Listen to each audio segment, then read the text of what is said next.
Welcome to Raging Bullets, a DC Comics fan podcast, episode 227.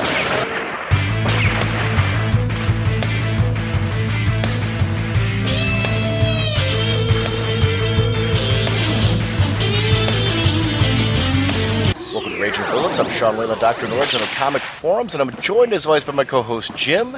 This is, in fact, the month of October, so says the sensei of the whatnot, Segulin, and the Duke of just got to share this story. Jim and I were sitting here having breakfast this morning, and New York Comic Con was just handing out flyers to say, book early for next year's New York Comic Con, and it showed the dates of October for next year, same month. And Jim goes, "Ooh, it's going to be in October next year." I could try to defend myself, or I could just sit back here and take a beating, and you know what? I'm going to go out swinging if I'm going down. I was sitting here, and the weather's been so nice here that I actually thought this was March. And for some reason, I had it in my head when I saw the October date. I was thinking, oh, man, it's not going to be as good. The weather's not going to be as good as it has been this year. It's in October. And that's why I said, ooh, it's in October. I honestly thought we were in March. I did a time warp. You made my whole morning. Yeah, did a time warp. And you know what? Back up the bus, hit me a couple more times. I'm willing to do it. You rock. I love recording with you. We are sponsored by DCBService.com and InStockTrades.com. Be sure to check out DCBService.com for all your pre-order needs and InStockTrades.com for your trades and collected editions. Jim, we're at the New York Comic Con and recording live from the New York Comic Con. There's going to be different audio qualities on various segments. We're right by the stage, and so you're going to hear different audio segments where I tried to keep every bit of audio that we recorded that was listenable. So if you hear in the background music and things like that, it's just because we're at the con. You're going to hear lots of normal con sounds. But that's great because it'll feel like you're here with us and what it's like to walk around on the floor, and hopefully it'll bring you into the atmosphere and the mood here. This is Sunday right now that we're recording this intro, and this con has absolutely been amazing, Jim. How's it been for you? Oh, God. It's funny. Amazing is a word I was throwing around a lot as we're recording with different people. You'll hear me repeatedly say just the atmosphere, the energy in the air, and just the whatnot of this con has been just off the charts. I've really enjoyed this. This has got to be one of those massive monster things. And when I say massive monster things, you may think negative. I'm talking negatively. I'm not. This has just been this great, just wonderful, powerful beast that I've really enjoyed. Those high crowds, really cool people just walking by. We had great work, great flow through coming here as well as in the other area. It was just... wow. Well, they sold out to capacity yesterday, and it's huge this year because they combined with the Anime Festival, so they've taken over the whole Javits Center. So this whole facility now has been taken over by the New York Comic Con, and it's great. I got to say, the overall atmosphere from fellow podcasters, exhibitors, listeners, and I do want to shout out everybody who was kind enough to stop by the table and say hello. Because it was so great. Even there was times where I was like multitasking when people were here at the table, but everyone had such great energy, and it was just so nice to see everybody. So thank you for anybody who took the time just to pop by and say hello. We really appreciated it. It just added this experience. They sold out this place, though. No, and I think they may have sold out today as well. We're hearing some rumors and talking that they actually sold out Sunday as well. That would be just huge, and it's wonderful.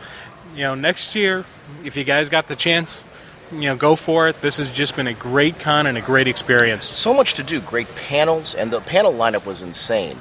There's video rooms. There's gaming on the floor where they're doing previews of games. Artist Alley was huge. Such a wonderful area of Artist Alley. I loved seeing the flow through for Artist Alley, especially yesterday. Just seeing the sheer amount of people that were heading down there to see creators, and I'm hoping everybody saw a lot of traffic here. I've really just found this to be a very positive experience, just promoting comics, promoting pop culture and everything, and I think it's great. Dealer rooms looked like they were pretty packed, so I'm hoping this was just a win-win for everybody. Woohoo! Jim, what kind of a podcast are we? Bum bum ba da da da dun dun da da da da dun dun da da da da da. The Raging Bullets is a spoiler show. We are coming to you from New York Comic Con. We go in depth with the books that you know. With a plot line, story twist, and whatnot.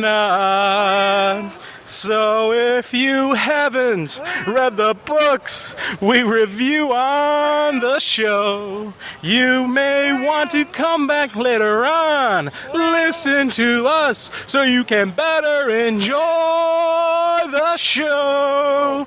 The Raging Bullets is a spoiler show. We have had a ball at New York Comic Con. Do you know how loud you are right now? Oh, please don't encourage him, please. The people around me are applauding. Carter Hall, scientific genius from a far-off world, flies into action as Hawkman. Jim, our next review is going to be a Brightest Day number 11, The Return of the Black Lanterns. Dun, dun, dun.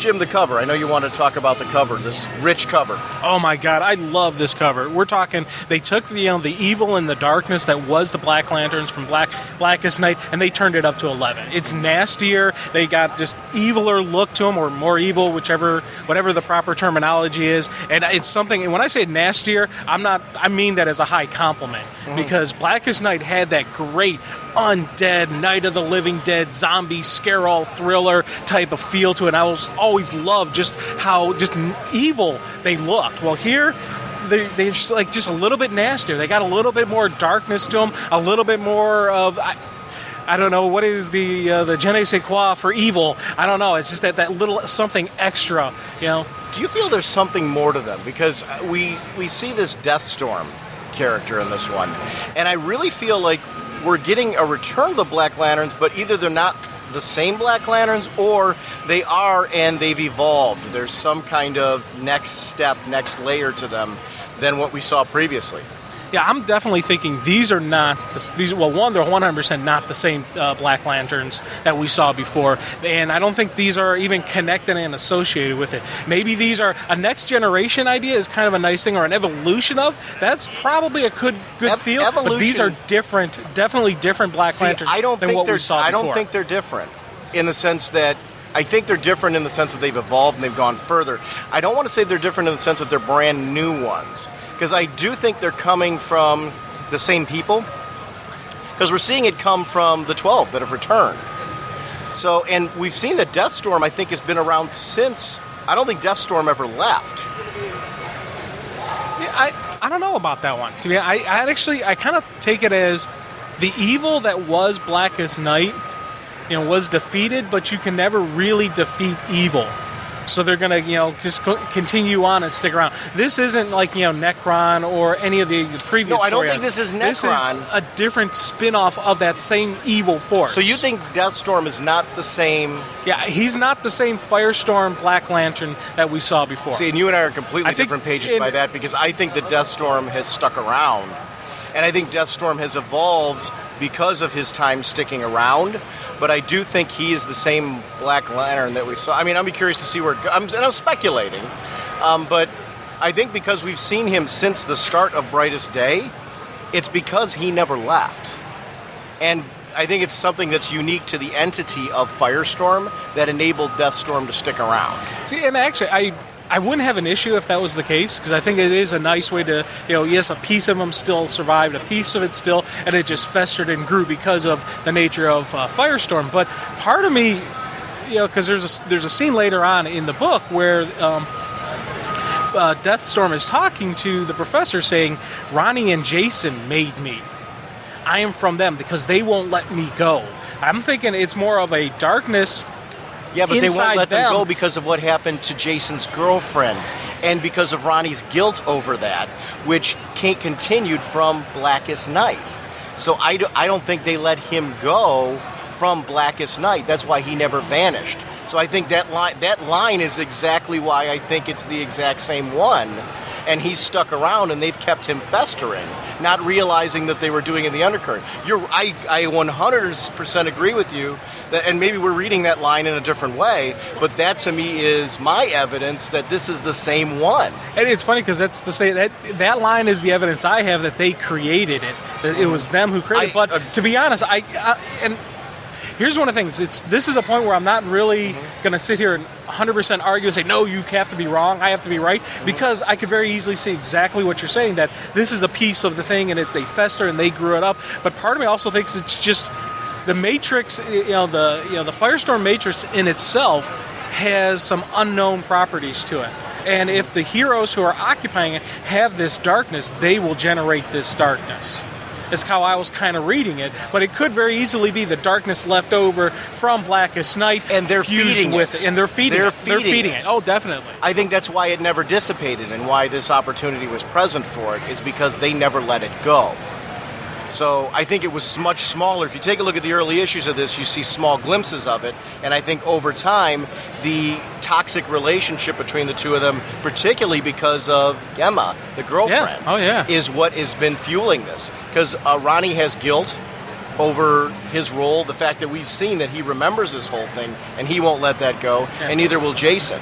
So it's interesting to see where this is all going to go. And I might be wrong. I mean, it's one of those. I think it's interesting.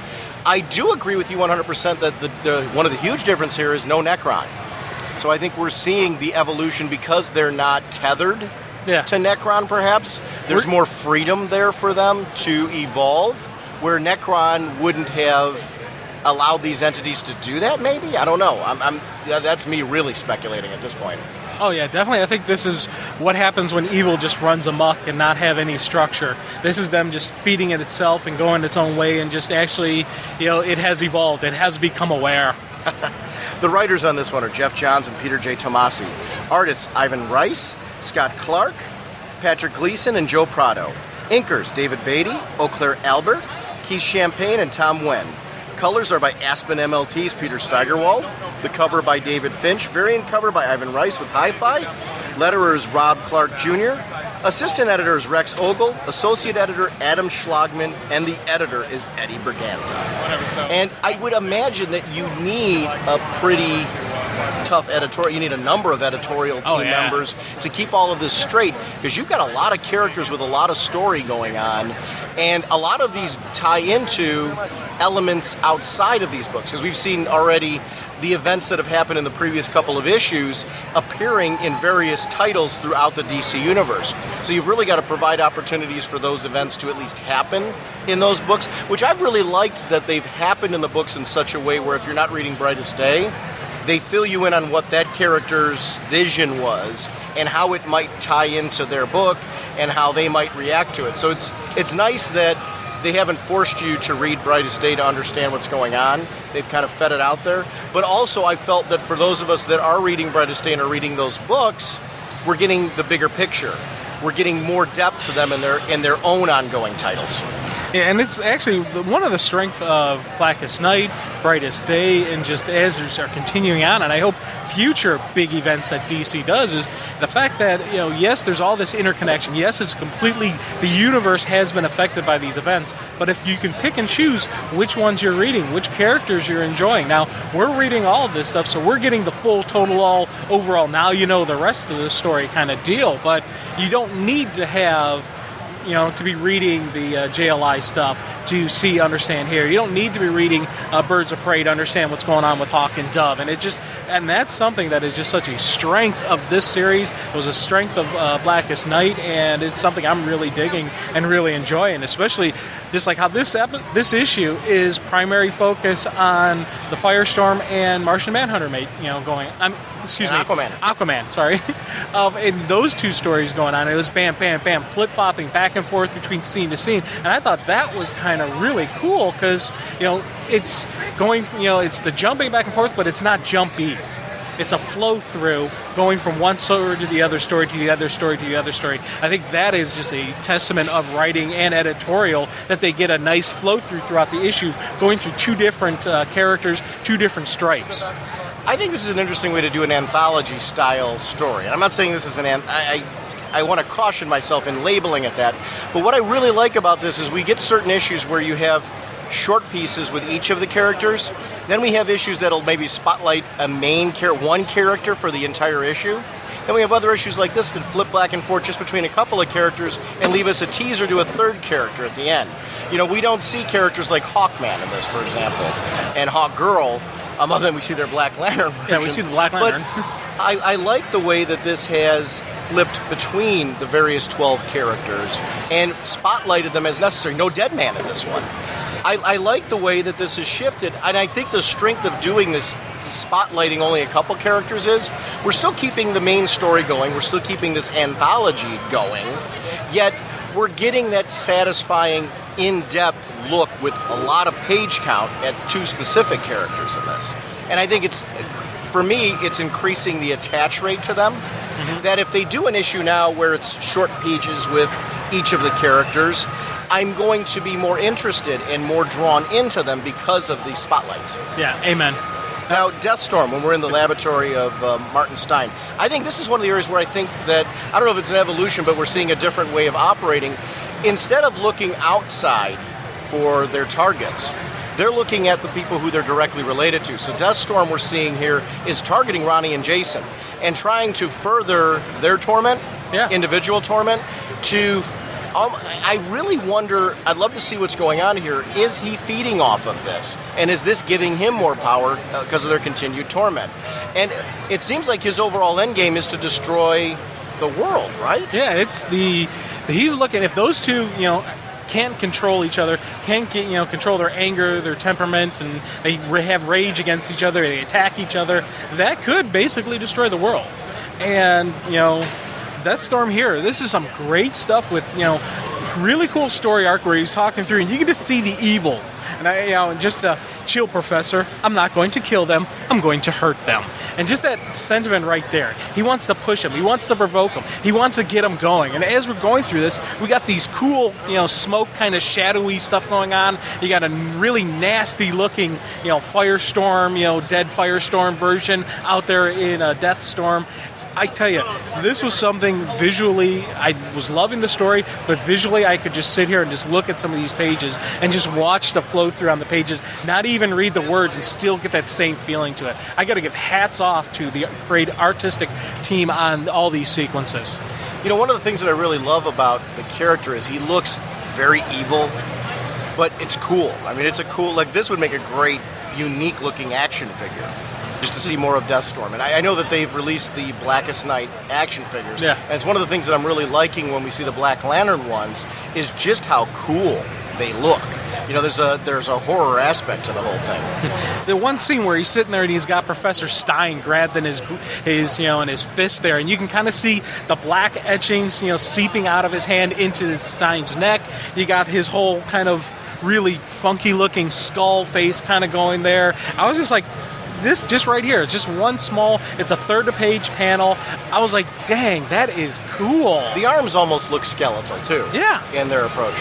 Now see, this is the line, the way that this line said, I'm unstoppable, I'm death personified, and I'm still around. That's the part that gets me. I know it says they created me, but I take it as I'm still around because they kept a piece of him around. And I'm curious to see where that goes. And I'm honestly, what you said, where you don't care if it goes that way, if you're right and it's not attached and linked, I don't care either. It's fun to really try to wrap around what is going on with these characters. Oh, yeah. Now, but Stein looking so frail here, especially as it goes on further and further. And then the terror, see, to me, we see these characters kind of trapped in the Firestorm Matrix sometimes, but they're trapped with people that we consider heroes. Like Jason and Ronnie, while I'm sure that can be, especially for Jason and Ronnie, where you can't talk to the person outside. At least you're trapped with a hero. There's some intelligent human banner. Imagine being trapped in this guy like Stein is. Oh, God. Talk about horror. Yeah, and that's another thing. You can just see the horror, the shock just etched on people's faces. I really dig seeing Ronnie, just some of his look and some of his reaction going on to this, that I was like, dang, that is kind of cool. And this is a character I'm not 100% on. I don't completely know everything about Ronnie. I'm more familiar with Jason when it comes to the Firestorm stuff. But even I can see his pain. Even I can understand what this kid is going through. I think that is something just like, hoorah. One of the things for me that added to the horror aspect was the visual styling of the professor's head sitting there next to him. because you get to continue. Like a lot of times we're used to seeing with the Firestorm Matrix, the other person like a ghostly shadow. Like you clearly see that they're in the mind, they're in the Matrix, they're not physically out there. And I always liked that because you know that there are two voices inside the head. But in this case, he's almost like his head was ripped off and shoved onto his shoulder like a parrot. Yeah. and that visual styling there, and the fact that the horror and the shock never leave the professor's mouth was something that particularly grabbed me. Yeah, oh, definitely. This double page of Aquaman fighting. I want an Aquaman title. I am going to say this again. I want to read it monthly. That $2.99 sweet spot works really well for me on an Aquaman and Mira title. I'm going to go back on my whole thing, like I want to see him in an anthology title or anything like that. No, I want Aquaman and Mira monthly. They're fabulous in this. 22 pages of just undersea goodness, but actually even above land combat. We've seen it all throughout this stuff, and this is a character that I'm really starting to just sing praises of and really enjoying seeing. During Blackest Night, I was like, give me a Mira title, or put Mira in the JLA, because I was like so passionate about her. She had just this fire. She was kicking some serious butt. I was like, yeah, this is a cool character. Once you throw Arthur back into the mix, it's adding to it, because there's still even more stuff we got to deal with here. And just this combat sequence between him and Black Manta, I was like, damn, this is neat, man. I'd still love to see Mira on the new JLA. Oh, yeah. Echoing what I just said before, I want an Aquaman title. Because I think right now, with the way that new team is fleshing out, Mira would fit greatly on that team. I love his villains. I love seeing him with Black Manta. Black Manta's handled very well in this. Yeah, and one of the things I thought was kind of cool, and we talk about this all the time about with the heroes having to think civilians first. He's in the middle of a battle with Black Manta, a guy who killed his son, who's been nothing but torment in his life, who is his arch nemesis. And what's he thinking to the kid? Hey, run, get out of here, get your dad out of here. And I like that, just thinking of the civilians. While he's still fighting. I love the multitasking, because you see him throw his spear into the ground, really just, breaking up the fight to give him that opportunity. So I love this just multi-layered battle sequence with him. The banter you were talking about where, Manta with the killing of the kid, I love that Manta's needling him with it. That's a good psychological tactic in a fight. How do I get this guy off balance? How do I keep him from thinking? Because Arthur, even though he's angry, he's very controlled. Yeah. And you're right, he's thinking outside of the fight as well to the civilians and getting them safe, which shows control in the moment, even though this is his archenemy. So I really liked the idea of Manta trying to throw him off balance there as well, which to me upped the game for Manta and shows that he's a thinking fighter. Oh, yeah. Hey, when you get angry, you get sloppy. You say and you do things that you shouldn't do, that you wouldn't want to normally do. And definitely, these are two people who know each other so well. They know the buttons to push. They know where to go with, and they know what's going to sting, what's going to hurt the most. And bam, let's throw this in right in his face. I thought that was just a great way of doing it. But also, it's a cool segue between the two steps, because you got Black Manta, who's starting the emotional game, who's trying to play the emotional side. And then you got Deathstorm, who's doing the exact same thing. He's playing off of their emotion. He knows what hurts them the most. When he fuses with Stein, he knows not only the scientific stuff, but he knows the personal stuff, the stuff that will drive Ronnie, his insecurities, his failures, the whatnot behind Ronnie, if you will, that is that hidden psyche. He's learning that through Stein, and I think that's cool. But he's also learning Stein's personal feelings towards Ronnie and manipulating and using honesty as a tactic as well. Because Stein does care about Ronnie. Stein looks at Ronnie as a son figure. And when Ronnie's doing something that's dangerous and destructive to him, and he knows the potential of Ronnie, that would be something that would disappoint him. And he's twisting that and manipulating that. And because there's an element of truth to it, it hurts, and he's really trying to dig.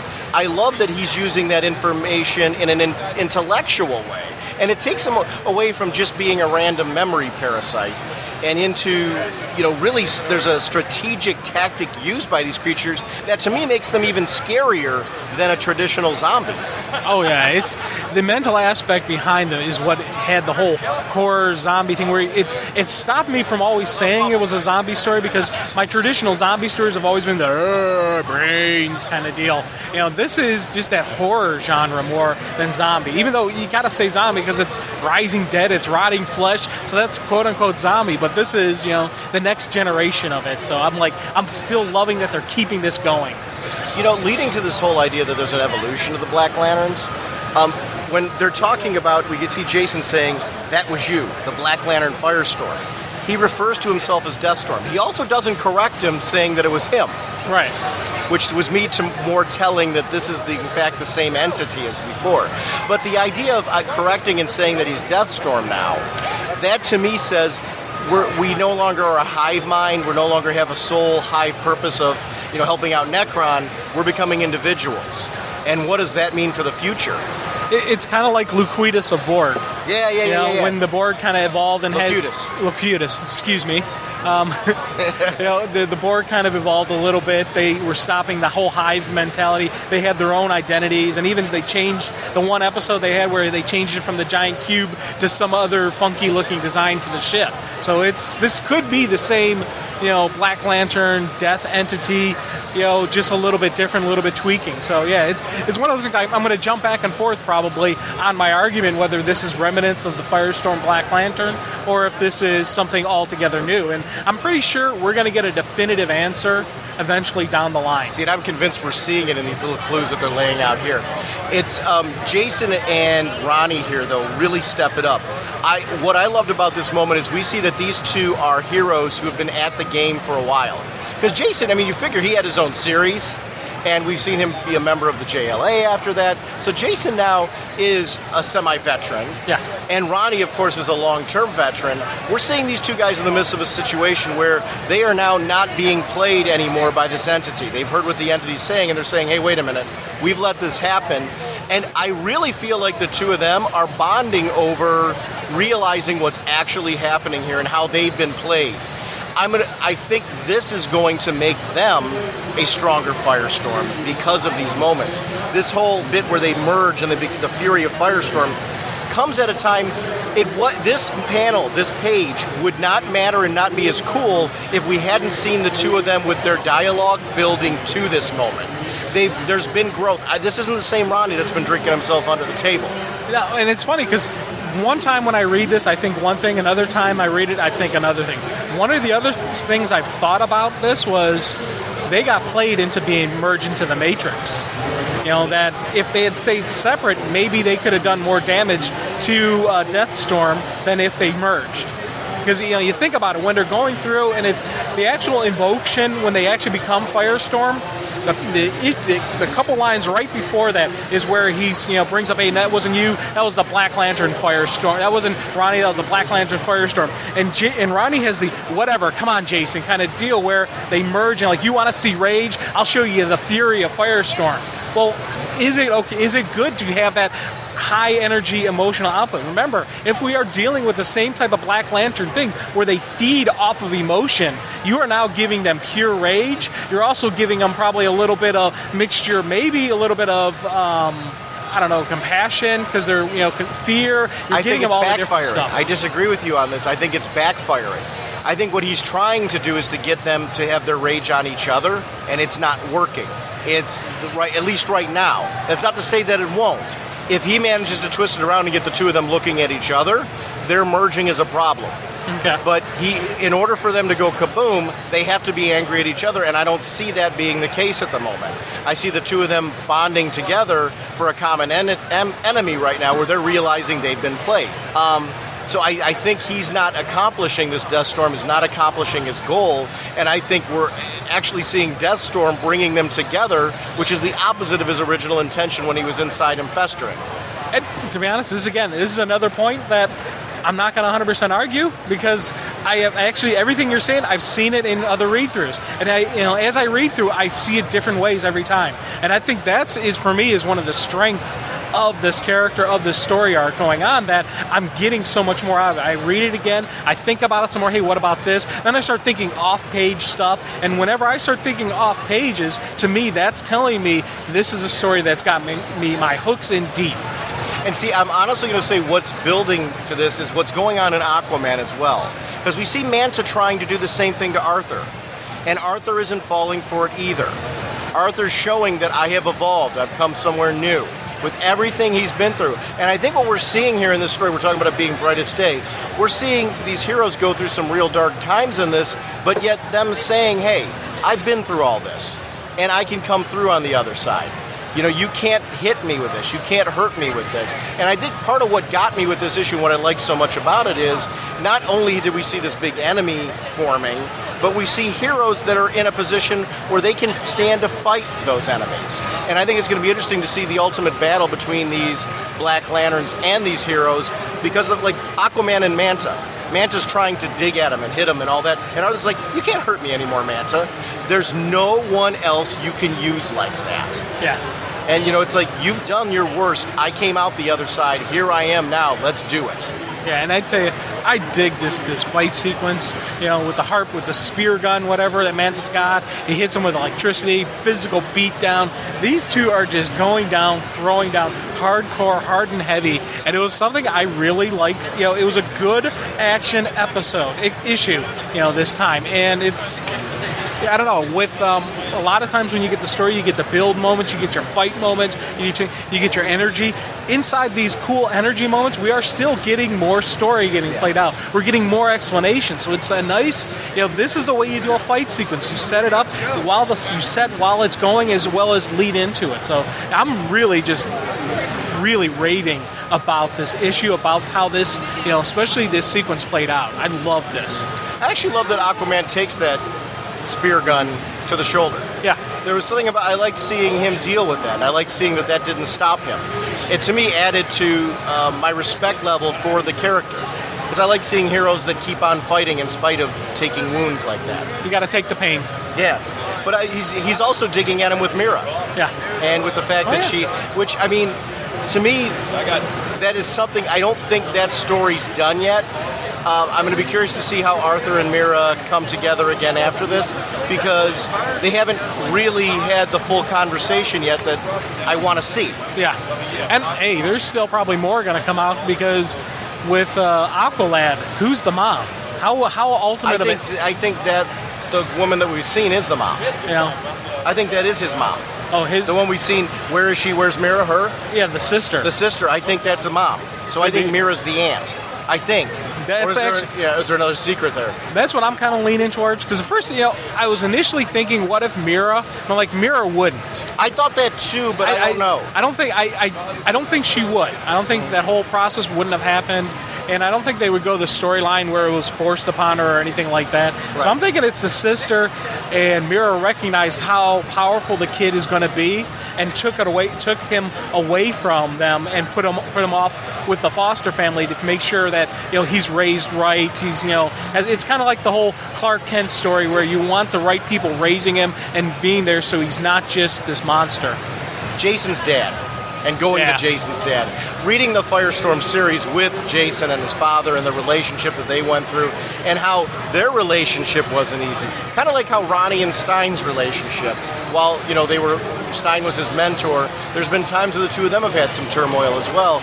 I loved seeing these moments because what does the Black Lantern do? Okay, what I'm doing with Stein's not working right now. I need something else. Something to get these two looking at each other. So I need information.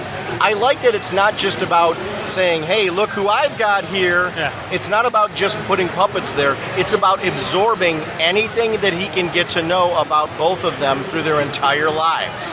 And that to me is an information gathering that it's then intellectually trying to twist and use. So I'm going to be curious to see if you're right.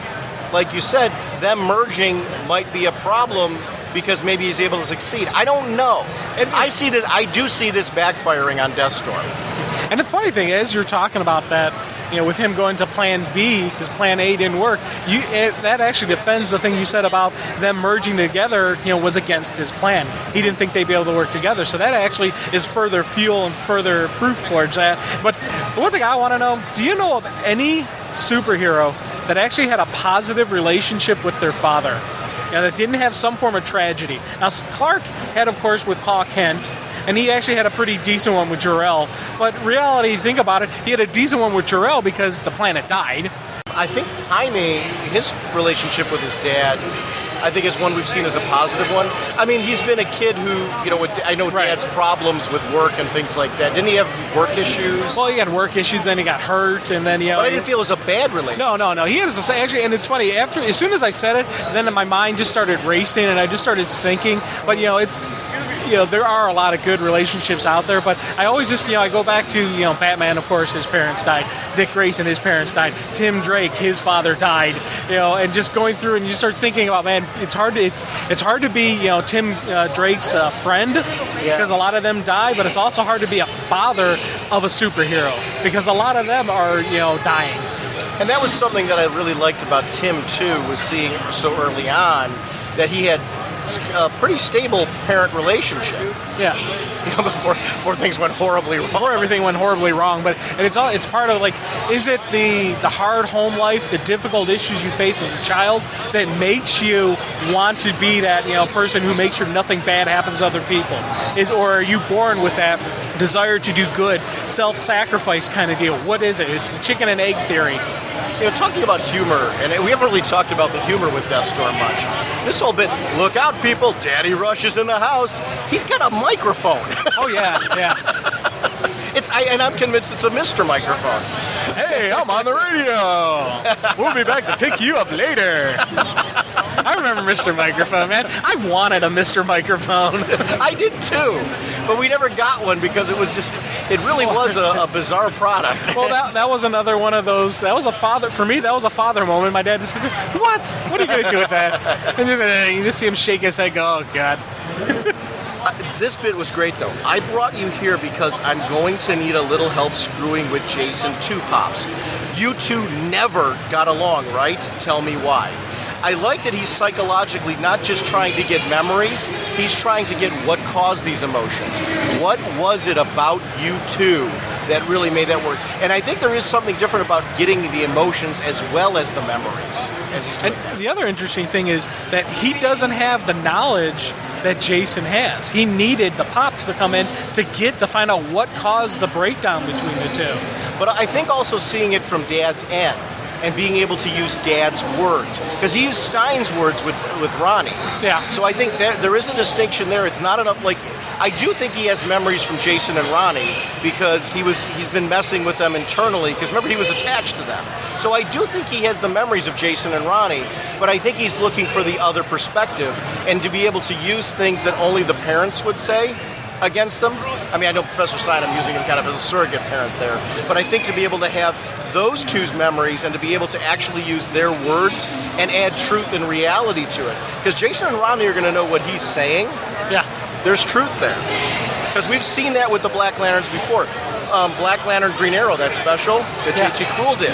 One of the things I really liked about that was a lot of the truths that Black Lantern Green Arrow was using on Dinah, and how Ollie was fighting it, but knowing that, trying to say, hey, I worked past that, but there were truths inside that whole thing that really worked. Well, the truth stings more than just make-believe. Yeah. And that's something that really all of the Black Lanterns, all of these things have used, because, I could tell you a complete fabrication, a complete lie, but once you realize that it's a lie, I no longer have any power over you. If I hit you with the truth, I hit you with something that you can't deny and say, no, that's not true, all you can do is work through it and get around it. And even when you get around something, there's still a piece of that in you. There's still that little speck of it that's going to fester. And that's all he needs is just an in. We all have a filter that we use to protect those that are close to us. We all have those filters. Yeah. And I think that's a great example of that. Aquaman. No Atlantis, no Tempest, no Mira. What do you have left to live for? That Manta is really trying to get him where it hurts. See, I do think, again, I'm going to go back to the theme here is showing us these heroes are strong. Yeah. Not that they're weak. I think we're seeing a strength here. Where in Blackest Night, I felt like there was a preying on the weakness. I think these villains are trying to find a weakness that just isn't there anymore. Well, they've been through the ringer. They've been through the firefight. They've had their test of fire, and guess what? They were tempered. It's the fire tempers the steel, and that's what we're getting from these guys now. They've had these massive emotional crossfires and just nastiness. Well, guess what? I'm not going down. I'm going to keep fighting. What do I have to live for? Me. And jabs in with the trident, fights on. I was like, dang, that's cool. This is why, right here, this page is another reason why I want to have an Aquaman solo series. I want to see this guy. I want to see what's next for him, and I want to see him continue on the fight. I think that's important to their relationship. For Mira and Aquaman, Aqualad and Aquaman. I think when you live for somebody else exclusively, you're putting so much pressure on the relationship. When you have your own things to live for, your own identity, it's actually stronger and healthier for the relationship. I loved that moment where he said me. That's nothing selfish about that. Right. You need to have that thing for yourself first. You need to be rounded yourself to be in a healthy relationship, and I think that's cool. You got to know who you are if you're going to be outside of you. If you're going to think outside of you, you have to be comfortable in your own skin. You can't hide, by good deeds. You can't hide behind the mask. You can't hide behind here I come to save the day kind of deal if you're not comfortable with who you are and what you're doing and why you're doing it. Right there, that was another just declaration of his character and who he is. And I got to tell you, and I kind of chuckled and laughed with the semi pulling up. Mm-hmm. You see Black Manta fly out and the guy stops and he's like, and it's obviously he has to recognize that it's Aquaman because that's a very recognizable outfit. But he's like, what's going on here? Kind of deal. Well, and also it's he's on a job. Yeah. His truck's just been damaged in the front. So what do I do here? Do I say no? Do I keep going? So the guy just kind of goes along with it. But I love the visuals here because you see in the background you see Manta's gotten up. You see that the Atlanteans, or Mira's people, I should say, have shown up on the scene as well. So I love that we got to see that rear view mirror look, which added kind of, again, this horror movie chase aspect to it. We need to get out of here now because they're right behind us. Yeah. And then also seeing not only Aqualad, but his dad with covered up his face. It's kind of like, what do you do with it? What am I gotten myself into? What kind of thing are we dealing with at the moment? The visuals of that, to me, it was a lot of visual storytelling. Also, one of the things I did get from that scene was that was a concerned father for his son. I really got, just throughout all of these sequences, even the previous issues where they showed it, you really saw this father who really cares about his son.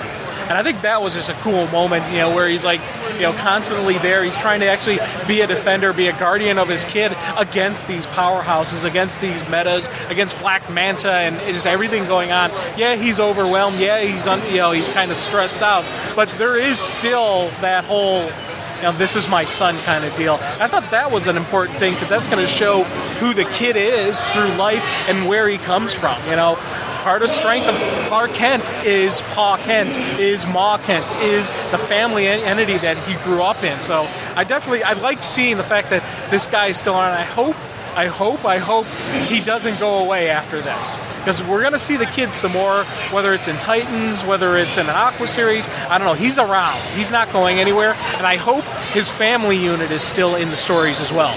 Yeah, I like that. And how are they going to deal with the fact that obviously they knew their son was adopted, that they were involved in all that, but how is that going to affect his relationship with them? Yeah. And, because he's going to have to come to terms with that. And that's not always so easy, especially dealing with what he is now. Yeah. And finding out who his parents are, or parent at this point. Yeah. He knows about Manta. This whole bit with Firestorm and Deathstorm and the rope. Yeah. I like seeing that the psychological aspect of having the two parents trapped inside Deathstorm is affecting Jason and his ability to come up with things to use on the lasso. Yeah, and I like that. Come on! I like that Ronnie, when they're talking, you'd see a different dialogue and banter between the two. Yeah. Where Ronnie's, with what he's saying, he's encouraging him versus, I don't feel that it's an overly negative conversation with the two of them. He is kind of doing a little bit of the ball busting. Yeah, he's kind of right there. Come on, you gotta give credit where credit's due. That's right. It is a little bit lame side. But it's funny because even Jason though, Yeah, he makes quote-unquote an excuse, but it's an understandable excuse. Right. You know, I'm not giving him any grief over just being able to think, you know, he couldn't think of anything but a lasso. Granted, a tensile steel cable, maybe, you know, I don't know, an energy beacon. I don't know what kind of stuff he can make or how it actually works completely. But yeah, there's probably better options he could have gone with. But at least he didn't do something like dental floss, or he actually did something that would tie somebody up. Now, the interesting bit that I see here with Deathstorm, he grabs the White Lantern. This is all about getting to the White Lantern. And he uses it now. We've heard at previous panels that constructs that come from the White Lantern are real. You know, that they're actually something that will stick around. So, has he now created, are these Black Lanterns that have come back real? I don't know. Because they don't need the black rings. You know, no rings shot out of that. Well, because it wasn't completely created from it was created from a corruption of the black and the white. But still, you think about it, we may have actually now, we have double duty, because Hawkman, Woman are somewhere else. Now we got the dead versions. We got all these characters are doubled up. So are these doubled up creations around for a while? Are they permanent? Are they do they have to destroy them? How do they destroy them? So I like this idea now that what we're seeing is the end game here with these Black Lanterns is let's make sure we avoid the Savior being found. Yeah. Make sure that there is no end game. And you know what, actually, one of the things I'm noticing, I'm looking at the one panel when the constructs are actually created, it's all the black energy that's creating them. Right. So I don't think the White Lantern has anything to do with it. I think it's all him. I think it's all Deathstorm doing it. But he didn't start doing that until he was holding the lantern in his arm. Because he's actually holding the lantern the entire time he's doing that. Yeah, maybe he's able to tap into some of the power, and that's how he's able to do it. So it's a corruption of the white light, with plus his Black Lantern evil deathness in him. He's able to feed off of those two things, and that's what creates. You make an interesting point, though. Is that what's is it just the black energy? Because I don't know. You're right. I'm agreeing with you that there's a strong possibility it is just the black energy. I don't know. And maybe he just waited till this moment, till he had pulled enough energy from maybe pulled enough energy from Jason, Ronnie, and the two dads, and now he's got an add-on of the White Lantern in there. He's got a nice mix of it, because it was interesting when he first gets to the White Lantern, he couldn't pick it up until he corrupted it. Once he corrupted it and he tainted it, that's when he was actually able to pick it up. And that's when the evil entity power says, no, don't destroy the lantern, bring it to me. Stop the 12 from doing their tasks, kind of deal. So I was like, it makes me want to know who is this dark entity, who is this ultimate master out there. Here's my question. Now that these 12 have risen, is the dark energy that was inside the regular 12 gone? Look, the side effects we saw from Aquaman, from Digger, from things like that, are they still present with these back? They might be. I'm just wondering. My guess is yes. And I'm wondering if that has something to do with these constructs being around. Now, here's another thing. As far as I know, only one of them has accomplished their goal, right? And that's Professor Zoom. And Jade. Oh, and Jade. Okay. Okay, yeah, because I was going to say I don't see a Professor Zoom, but actually I do see him in the back there, and I see Jade. Okay, because I was thinking, what if the people who haven't accomplished their goal, that's where they're ones he was able to construct, but throw that theory completely out. Because John, I don't think John didn't accomplish the forest, did he? No. Okay. No, because it's his is burn it to the ground. Right. So, and that hasn't happened yet. So I don't know. Yeah. But again, another cool dual-page spread. I really dig seeing this. And again, it's just this is the kind of stuff I'd like to see as posters, as screensavers. I want to see this. I want to see this as a poster with the original. Remember, this is based off of the one at the end of Blackest Night. I would love to see both of these as the a rise poster. And the rise and this would look great in a room to see the heroes and the lanterns in the same exact mirror image. I would definitely love posters of both of those. Oh yeah, big time. It'd be a nice side by side. It'd be a nice side by side, over under kind of deal. Yeah, I would frame them, or a print or something like that we could get. Now, this last sequence, we get to see that this is setting up that Arthur is using the powers from the kid to open up now this box and to get the map. Or the scroll, I should say, and to get the map. So it's interesting to see where this treasure hunt's going. I like the adventure aspect of this. It would be kind of cool to see in an Aquaman series more Atlantean artifacts, more of Mira's race, more of other races that are down there. You know, one of the things that I think has been cool about Green Lantern has been, as the universe expands, as we've added now a third title on, we're seeing in the core exploration of worlds that we've seen in the DC universe before, exploration of worlds from the members of the core that maybe we haven't seen explored before. But in this new series, we're actually exploring a whole brand new universe itself. Yeah. We're going where no one has gone before. Right. I would love to see something similar going on in the Aquaman book, and if they do an Aquaman title with the Underground. The whole Martian Manhunter bit was something. I like the cliffhangers where they kind of lead into, obviously next issue is going to heavily focus, I'm guessing, on Martian Manhunter, because they tend to end these off with something that we're going to see the next issue. I'm very curious to the mystery of John, his world. What's happening there? Do you think we're going to go as far as seeing the Martians brought back? I don't know. This is maybe the rebirth of the race, which is definitely kind of curious to see. Definitely, he's working on the planet, but it's this whole kind of mix with who is this evil Martian type of entity that John is hunting down now, and heads back to Mars, sees where these green fields have the carving into it of the Black Lantern, the White Lantern, Black Lantern symbol, whichever way. By this pyramid, White Lantern. Yeah. That's the White Lantern. That's the White Lantern symbol right around the pyramid. So it's what's going to happen, and I love seeing that about John. I love seeing that with the story. But it was another cool moment just seeing him fly into it. Just fly there. He's got the rage in his face. He's normally a very calm, reserved guy, but he's got making up some serious time here. Is this the forest he has to burn down? Possibly. Maybe it's this one, not the Star City forest. Maybe it's I don't know. It's interesting to me. I'm very curious to see what's going to happen here. Are the Martians being returned? Is that a good thing? At the DC Nation panel, you mentioned something that was leaked. We might as well talk about that here, about Martian Manhunter. I always laugh at what else. Is this something that the DO really slipped up on, or did he mean to slip on it? Either way, there was something revealed about who this person isn't. Yeah, it was during the lightning round, and Dan kind of slipped up a little bit, and it was very funny. Quote unquote slip up. You never know, really.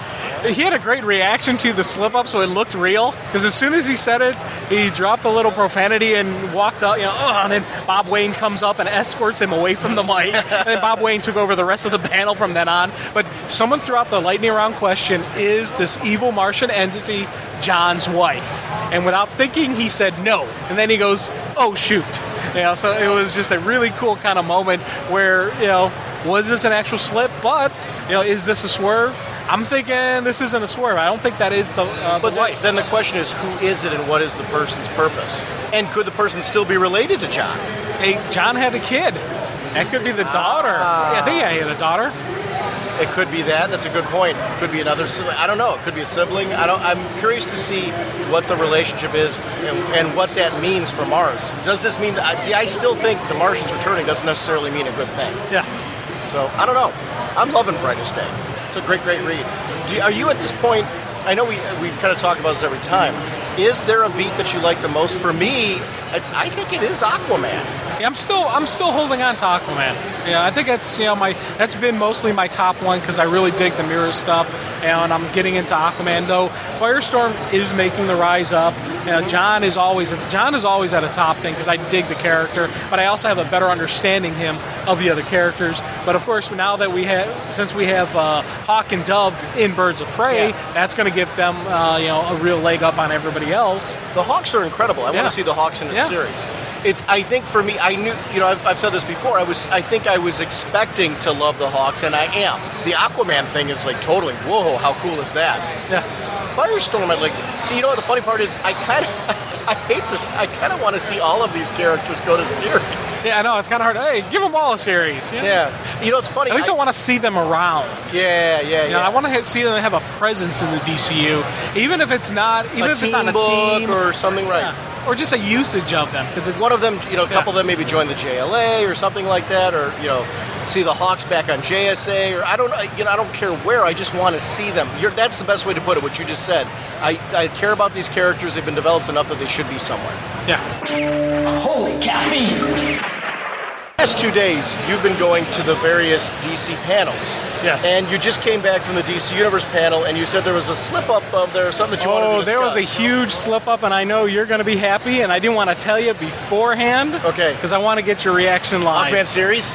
Well, hold on a second. Hawk Girl series. Well, they were talking, and someone, was thrown out to James Robinson, and they're saying, talking about... Hawkman, Hawk Girl, and Justice League. Be quiet for a second. And, hey, I may not tell you, and you have to wait and hear it online, read it online. But do you want me to do that now? Here, I'm trying to have some fun with you, and you turn it around on me. This is one of the reasons I don't really go on the offensive against you, because you really do. You're too dang quick for me. Here I'm sitting there, I go, I got gold. I'm going to hang it over Sean's head, and you turn it around on me. So I'm just going to say James Robinson slipped up, and he said, they said yesterday, he was like, the question was asking him what's going on. He's like, well, I really can't talk about it. And he and Sandler said, oh, no, Dan slipped yesterday about your one-shot. And so, so James like, well, as you know, Hawkman's always been my favorite character. And they all started, no, the one-shot, not that one. So there's something coming. Awesome. James Robinson and Hawkman. Yes. I'm assuming probably a series, maybe a limited or something. Series that I liked so much. Yep. And it was great. Oh, that's great. Yeah, so they jumped on that and then stopped. And he's like, then he kind of once again, it was one of those funny moments in the panel. Series, or that he was going to be bringing him into Justice League? My guess is series. I like that even better. That's the way I gathered it. It was a series, not a Justice League, because he's pretty set with his series, and it was interesting. Talking about Justice League, someone asked a question about when are we going to get the upper level characters on a team together? When are we going to get the real Justice League? And that got a huge boo from the crowd. I was one of the people booing. Good. And then Robin's, I love Justice League. And Robin's like, I am writing the real Justice League, which got a nice little cheer because he's got long-term plans with this. He was laying out some stuff that he was going to do with the team, where it was going to go through. But then he and Sadler did have a little, I don't think it was a slip-up. He said Justice Leagues, as in plural. So I'm wondering if we may get something else coming down the pipeline, something else coming out of the way. But even if we don't, let's talk about that for a second. I feel that one of the great things that Robinson's been doing is he hasn't given us a team that, bam, they're the Justice League. They work together instantly, cohesively. It's about this team building to that point. And I think this Crime Syndicate storyline is the one. I'm firmly believing, because we've seen step by step this team lead to that. I love the issue with Supergirl and Dick Grayson. Oh, yeah, big time. We're going to get some more cool stuff going on down the line with, the Crime Syndicate, of course. And there's going to be some repercussions from the Crime Syndicate affecting Supergirl. We're going to see Dark Supergirl on the Justice League. And the team's going to have to deal with... Did they say that?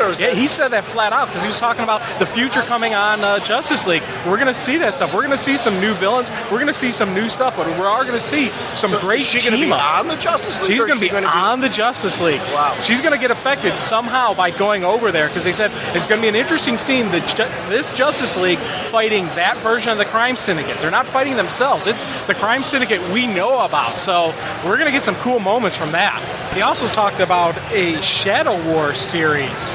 Well, not series, story arc. And it's going to be a kind of a cool thing where we deal with some of the Eclipso stuff. Those Brightest Day Eclipso images, we're going to deal with it in the Justice League.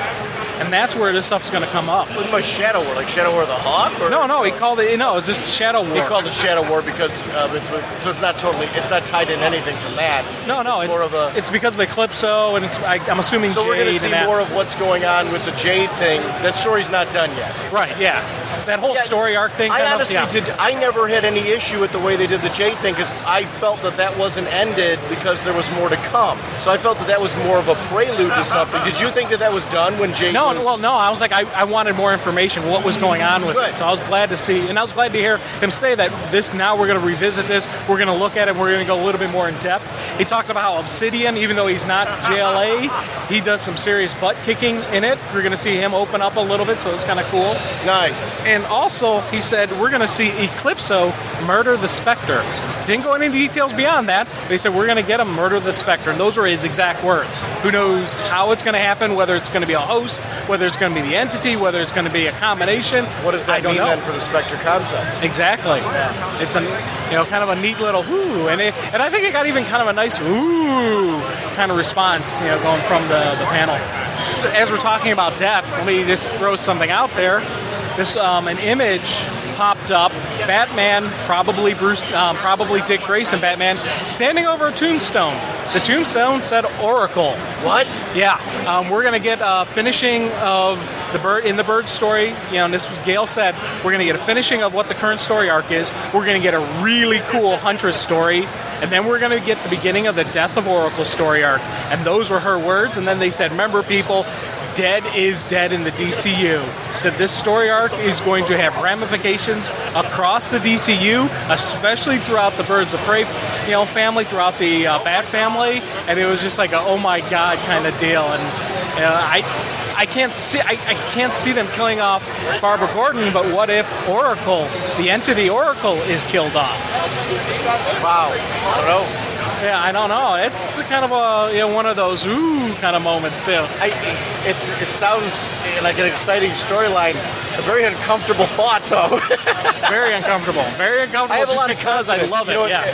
It's my confidence in the writer. I'm anxious, but ooh. And we're also going to get a Gotham City Sirens. I think it's going to be Sirens and Birds or Sirens and Six. Kind of crossover. We're going to get some Secret Six coming over to Action Comics, dealing there. Going to have an appearance after their current story arc. And she said when she was talking about the Six, not everybody is coming from Scarteris. Their current story arc, you got Bane 6, you got Scandal 6. Not everybody there is coming back. Wow. So will Bane stay in Conquer, though? Who knows? And here's the other thing you can think about it. There's a couple of characters who are very comfortable in Scarteris. Maybe they'll want to stay. Huh. I don't know. She said she didn't really say dead, but she said not everyone's going to be coming back. So who knows who's going to be here? So that was kind of another cool, sort of moment. Would Catman stay? I don't know. Well, you look at his life right now, he's got nothing to do, but she did say we are going to get the Catman Huntress date, and the fur is going to fly. Nice. So yeah. Now another cool thing, we had JMS was there, and he was talking, just about Wonder Woman, about Superman, and something he told us that we're going to see a new version of Kryptonite. You think about it, you have the new Krypton blew up. There's going to be a reaction from that. Oh, it's coming from New Krypton. Yeah, because that was pieces of the old Krypton plus some Brainiac stuff going on that got mixed in there. But here's the kicker. It doesn't affect Kryptonians, it affects humans. Wow. So as Clark is doing his little journey across the country, we're going to get a female, and he said, some female's going to get affected, and she's going to be kind of like a super stalker following Clark throughout this. And he's going to have to deal with this whole new Krypton stuff. So it's not only just a personal thing, he's going to have some stuff coming out. Did it say how it's going to affect her? He did not say how. Just that it's affected. He said it's going to affect it, and powers kind of deal. Is she sick? Is she going to be wow? Well, I think it's going to be powers. It's not going to be sick. Okay. Is what it sounded like. She's going to have develop some powers or some abilities. And the question is, why is she following him? Is it a good thing or a bad thing? It sounded like a bad thing. Yeah. Because they use the term stalker, and that's usually not implies a good thing. Well, I think it's long overdue that we had a good stalker. What are these? Stalkers are people too. I know. It's just another way to show love. Disturbing love. Now, when he was talking You're a little right, bit, the stalker aspect would imply, this is not a good person. Now, the Wonder Woman debate, kept going through. This was both panels. Wonder Woman kept coming up. The new costume kept coming up. The new continuity. There was a lot of haters, a lot of lovers. There was a lot of people and a lot of varying size of it. You had a couple people, the traditionalists standing up saying, no, you can't change the Wonder Woman costume. It's like you can't change Batman, you can't change Superman, you can't change Wonder Woman. Other side of it was, hey, this one's a little bit more practical, a little bit more realistic. She wouldn't walk around in some, bikini kind of piece, with the boots and go-go boots and a crown kind of deal. So I don't know. Personally, I'm still undecided about this. I trust the writer. I trust his vision, so I'm going to just sit back and wait to see where it goes out. I don't know if this is going to stick. Well, I'm not really worried about it right now. I guess I think people are acting like we've thrown her into the current continuity. She has not interacted with one superhero yet in the regular world. We are going to see that. He's already said, he didn't give an issue number, but he said we're going to see her interacting with Superman real soon. Okay. So we are going to see her come into current continuity. And it was interesting because he was talking about how she's really on like a 3-tiered system with multiple gods going at war with her. And so there's more story coming out as to who she is, why she's doing this, what is going on with her. So when that starts playing out, when that starts explaining stuff, then we're going to see more of her interacting with within the regular continuity and within the regular DCU. Now, also part of that, like when he's talking about the 3-tiered story and all the different gods affecting, he said he's throwing out clues there for people to see.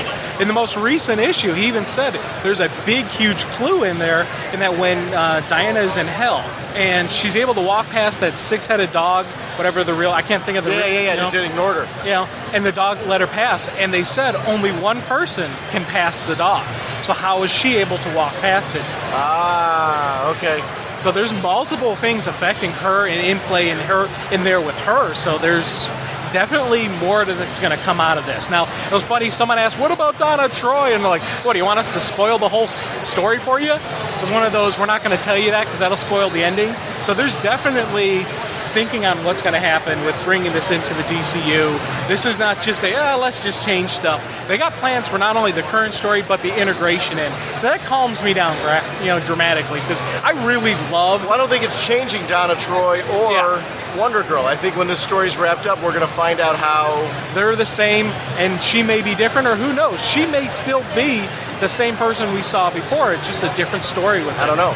Because he likes telling these different stories about these characters, kind of reimagining people. They talked a little bit about Earth 1 Superman, and saying how it's not just a reimagining for Clark, it's for everybody. Because talking about Clark, he's like this superhuman, powerful being. He's done with Smallville, he's in Metropolis, he's 21 years old, and you got a choice. You can either be the greatest athlete in the world, the smartest scientist, or you can be this superhero, throw away everything, all the fame, the glory, and serve other people. What's he going to do? How's he going to do it? Is there going to be any personal conscience choices with him if he becomes Superman? And the other cool part was talking about Jimmy Olsen. He's like, I know some photographers, some photojournalists. They're all crazy sons of guns.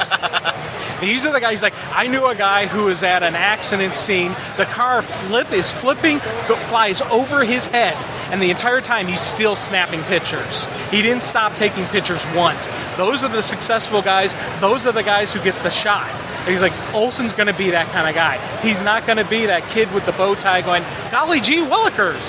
This is going to be a little bit harder edge, but not harder edge as an, I'm a mean guy. No, it's that more intense. Do that again. I'm a mean guy. By harder edge, I mean a little bit more hardcore photographer, photojournalist. He sounds like he's going to actually get in there. That my comparison, how I always like Olsen Bug, how I always like that. I think it's going to be that kind of character, but maybe a little bit on the crazy side. Right. So I'm definitely looking forward to seeing this supporting cast on Earth 1 Superman as well. I love that your definition of being too hard edged is I'm a mean guy. I couldn't come up. I'm shooting from the hip here. I couldn't come up with anything beyond that. I was also trying to come up with my version of I'm the GD Batman for Olsen. And you came up with I'm a mean guy and felt that was a suitable substitute. Yeah, I guess so. Okay, I messed up on that one. Another cool part on the whole thing with Earth 1, Superman is Krypton's destruction may not have been an accident. Someone may have been out to take out Kryptonians. And if there is somebody who's out to take care of Kryptonians, are they going to like seeing Clark sitting around? Yeah. There's still one left. They didn't get everybody. So that's kind of a kind of deal going on. Was there any talk, speaking of Earth 1 Superman, was there any talk on Batman? No, but he did say, all he did mention was supporting cast. You're going to see supporting cast. No, I didn't mean in his book. I meant there's supposed to be a Batman one. Has there been anything said about that? Yeah, nothing's been said about Earth 1 Batman. They had some cool stuff about the Batman and Robin series. We're going to get new villains. yes, Batman's got this great rogues gallery, but you know what? They want to pump up the number of rogues they have. They're going to have some personalized stuff for them. Well, that's good, because with the fact that you've got this Batman Inc. now, and you've got more than one Batman running around, you really need to have some new opportunities for storytelling in order to make that continue to work. Yeah. So I'm glad to see that they're going to continue expanding the enemies and the kinds of options that they have as far as dealing with villains in Gotham. Why do we need more? Or it's going to be interesting to see if it's all going to be Gotham-based. I don't know. Also they were talking a little bit about Detective, kicking off, with a new team and all that. The Dark Mirror, they put a nice image of the Dark Mirror, which I guess is going to be the first story arc, and what they said about it was... Jock's going to be doing the artwork on that. I love Jock's art. I think our friend David Barron's going to be on colors. I'm almost positive. I'm not sure on that one. I hope. But they said it's going to live up to the name Detective Comics. Nice. So it's going to be a nice, in-depth, deep and meaty kind of discussion. And it was funny how much love and hate Damian got. There's a lot of people who just, there are people who didn't like him, but once again, overwhelming people loved him, and usually the comments, the positive comments were the same. I hated him when he came out, and then as he started going on, I learned to love the guy. He is awesome. Glad to see he's sticking with Dick Grayson. They had 100% confirmation on that, which they'd previously done, but they again reiterated that Dick Grayson will remain as Batman, Damian will be his Robin. So that's kind of a cool thing. We knew it already, but again, once more confirmation on the fact that they're sticking with this character, and he's fleshing out. He's going to be in, they said, announced he's going to be in Teen Titans. He is on board with the Titans. Well, we knew that from the teaser shots. Yeah, but it's, I didn't know if it was just going to be a spot in there or if he's going to be full-on team. He's full-on team in there, and they've got some long-term story arcs, again, talking about, increasing, their rogues gallery, increasing some stuff with them. It's going to be kind of a family element, but there's also going to be a brand new character introduced into the DCU, introduced into the Titans. Brand new hero, right? Yeah, brand new hero. Right. So that's kind of some cool stuff coming down the pipeline. JT Krull, Nicholas Scott have some long-term plans for that team, which again is something I'm really glad to hear and really glad to see on that. Yeah, it's one of those teams that really at this point, my favorite thing about Titans was when and I think this is something I'd like to see them start leaning towards, is my favorite books at DC, one of the things they have in common is that the creative teams get a chance to have a hearty run. Yeah. And you build some continuity. And when I say continuity within the title, where, they can refer back to things that have happened previously in the past, reintroduced things that happened before, and make us realize that the story that we may have thought was ended was really only the beginning of something much larger. And as we're talking just like about new creative teams, just new developments going on, Supergirl is actually getting a new creative team as of issue number 60. Writing is going to be taken over by Nick Spencer, and the art's going to be Bernard Chang. And, it's kind of, Nick Spencer was there, so we got to talk a little bit about it, and just, he's excited about the character. They want to do some stuff with her, and just kind of, it seemed like kind of push the envelope, and I don't want to say push the envelope, they want to continue on with what's been going on. They want to keep doing new stuff with her.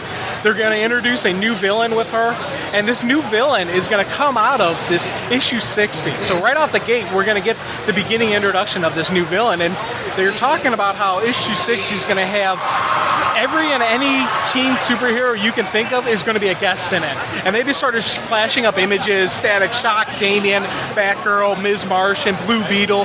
They're like everybody and anybody you can think of is going to be in there. And it's not just going to be kind of like a fluff thing. There's going to be a reason in there. It's going to be in the story. And then out of this, you're going to get this new villain. And that new villain's going to start developing and some stuff going on with, her life in and out of the costume kind of deal. And I'm loving current Supergirl. So I'm sad to see the current creative team go because I love it.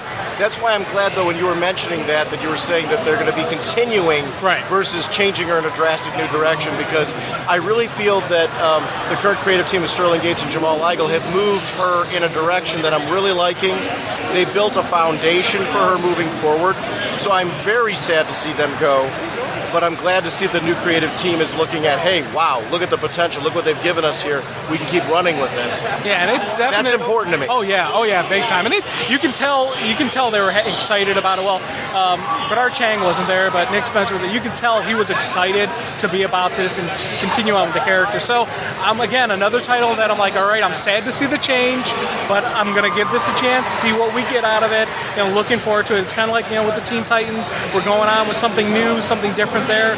It's, kind of the winds of change are happening at the DCU, and it's kind of exciting to see them not just sit by and just continue with the same story. They want to keep changing things up. They want to keep it interesting for us. And I tell you, Legion of Superhero fans, we are once again, and I'm saying we because I now consider myself a Legion of Superhero fans. Yeah.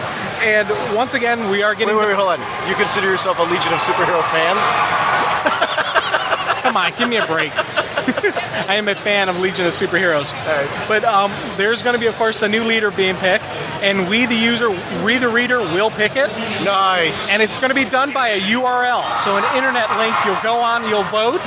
And it was funny because Levitz was there, and he's talking about how, you guys get to pick the leader, and I get to figure out how to fix what you guys choose. And it was a lot of just funny banter going back about, what are they going to pick this time? How are they going to mess things up? I respect that, though. I respect that because, you know what, it's really for a creative team, that's a risky venture. Yeah. Because it's really sitting here saying, now we've got to come up with storylines. Obviously, the choices that are going to be up there are ones where they can say, potentially we can do things with that. But it really is, and I love that interactivity with the book. I think it separates the Legion from other titles, and I think that's great. I'm excited for that. And we're also going to see some more, we're going to continue seeing the crossovers between Adventure Comics and Legion of Superheroes. We're going to get full-term stories of, the current Legion going on in Adventure Comics. They're talking about the Legion Academy stories we're going to get in there. We're going to get other, some dealings with that, because one of the things they talk about is how many cast of characters there are in the Legion, that sometimes that is a little bit difficult. So here's a great way to have this cool current Legion story arc going on while we also have the regular Legion books going. So Adventure Comics, is that going to be then these stories we've been seeing in the past, or is it going to be a mixture then of stories in the... It's going to be the past of the Legion, I should say, because they're all in the future. It's going to be the current Legion of Superhero stories. That current universe is going to be visible in action in Adventure Comics as well. Okay, so we're getting basically two full Legion books in the current future continuity. Now, it's not a full-time thing. It's going to be, it's like going to be a story arc. So Adventure has more flexibility than the regular Legion book as far as Exactly. I like that. And that's kind of neat. And they also talked about how with Sodom Yacht, because people were asking, hey, what about him? What about him in the Legion? What's going on with that? We are going to get a Green Lantern selected to be the new for the Earth sector. Nice. And it's not going to be cut and dry. It's going to be multiple people are either going to want it or reject it until the final lantern, the final person is chosen. And there's going to be possibly some issues dealing between Sodom and this person, possibly future, past, present ramifications on the deal. So that's kind of a neat thing. We are going to get to see that, and it is going to continue going on with that whole struggle. It's not over yet for the Green Lantern Corps. See, this is what I'm really liking, and this is why I said that it's really important to me to get creative teams that have opportunities to have a decent run, because when you can do that, you can start off a story and continue it. Feed us little elements over time. I'm anxious to follow that story. I don't want it resolved in 5 issues. I actually want to see that be a lengthy process, and then it just doesn't work for everybody. I love Earthman having a ring on. I thought was tremendous. I know, it was a great way to do it, and I love that story. And I'm liking the character development of Earthman, and I'm getting more into him. So I'm curious to see who actually finally gets the ring, who finally ends up with it. Now, as we're talking Legion of Superheroes, I always immediately think Legion, and Legion got a lot of love at the panel. And the DC Nation. Rebels. What? Rebels. What did I say? Legion. Rebels got a lot of love. And here's a funny thing. I have Rebels written in my notes, but oh well. Rebels got a lot of love, in there, and there was some, definite appreciation by the fans as well as creative team. And they flashed up an image. Brainiac 2 versus Jon Stewart. They put that image up there, and it kind of got a ooh kind of moment. And I got to tell you, it did look cool because you got Jon. His ring was charged up, ready to rock. Brainy had a gun. They were, kind of facing on. They even said, "Yeah, Brainy had a gun." Wasn't even thinking that, but hey, you're pulling out the song references. What's going on here? I think it's how close we are to the stage. Which I gotta say, one thing I've got to say about the New York Comic Con, I love our location. Even with the stage, I know we've got the stage with a lot of things going on. They put us right by a door. I mean, we're really right by where people come in. I really got to thank the New York Comic Con for where they put us, because I really love this location. And, well, I got to co-sign that statement. But also going on with Rebels, some cool stuff laying out with, we're going to get like a romance element kind of coming into play. They mentioned, of course, we already seen... Between who? Well, between different cast members. Oh, okay. They talked about Captain Comet, Starfire, because they already started that little spark there. I like there may that a lot. be something more developing, maybe between some other characters coming down the pipeline. So, and they also said we are going to get a returning to the Starro the Conqueror's story arc. His story is not complete. They didn't go into details whether he's going to come back or whether it's going to be one of his minions, or there's so many different things that could come out of that. And I was like really excited about that because, it was a great story. It actually saved the title for me. That annual, I loved it. I was like, okay, this is a really cool, universe. I want to stay in this and I want to keep going with it. So I was really excited to hear that. Perfect. Talk a little bit more about Rebels. I really think that the book has improved when they brought in characters such as Adam Strange, when they brought in characters such as Captain Comet. I loved the book beforehand, but these were characters who I wanted to see in regular series as well, and I was glad these cosmic characters were brought into this series to flesh it out. So I think that was something that was really great for an addition with Rebels. A scarlet costume ejects from his ring, and in a blur of motion, police scientist Barry Allen becomes the Flash. One of the things I wanted to make sure we recorded here at the New York Comic Con was our listener picks for September. I started starting up threads on our forum, and please join our forums if you're not already a part of it, with just books that you thought were great this month, books that, really surprised you, or, even books that have been consistently good that you want to shout out. Because I think it's a great resource then for listeners to be able to kind of get their own 2 cents worth, and it's kind of like what we used to do at Top Bullets, but a little less formal. And, I wanted to take a look at Nuggy99 mentioned, the war comics have been good. Why? Good stories. Self-contained, meaning they didn't tie into anything else. And true one-shots, meaning that they didn't start a new story, end an old story, or continue a story. And he mentioned that he's also really liking that last family of Krypton. Instead of stretching a decent story into 12 regular issues, they've packed it into 3 big issues. You'll pay a little bit more, but you're getting a whole lot more.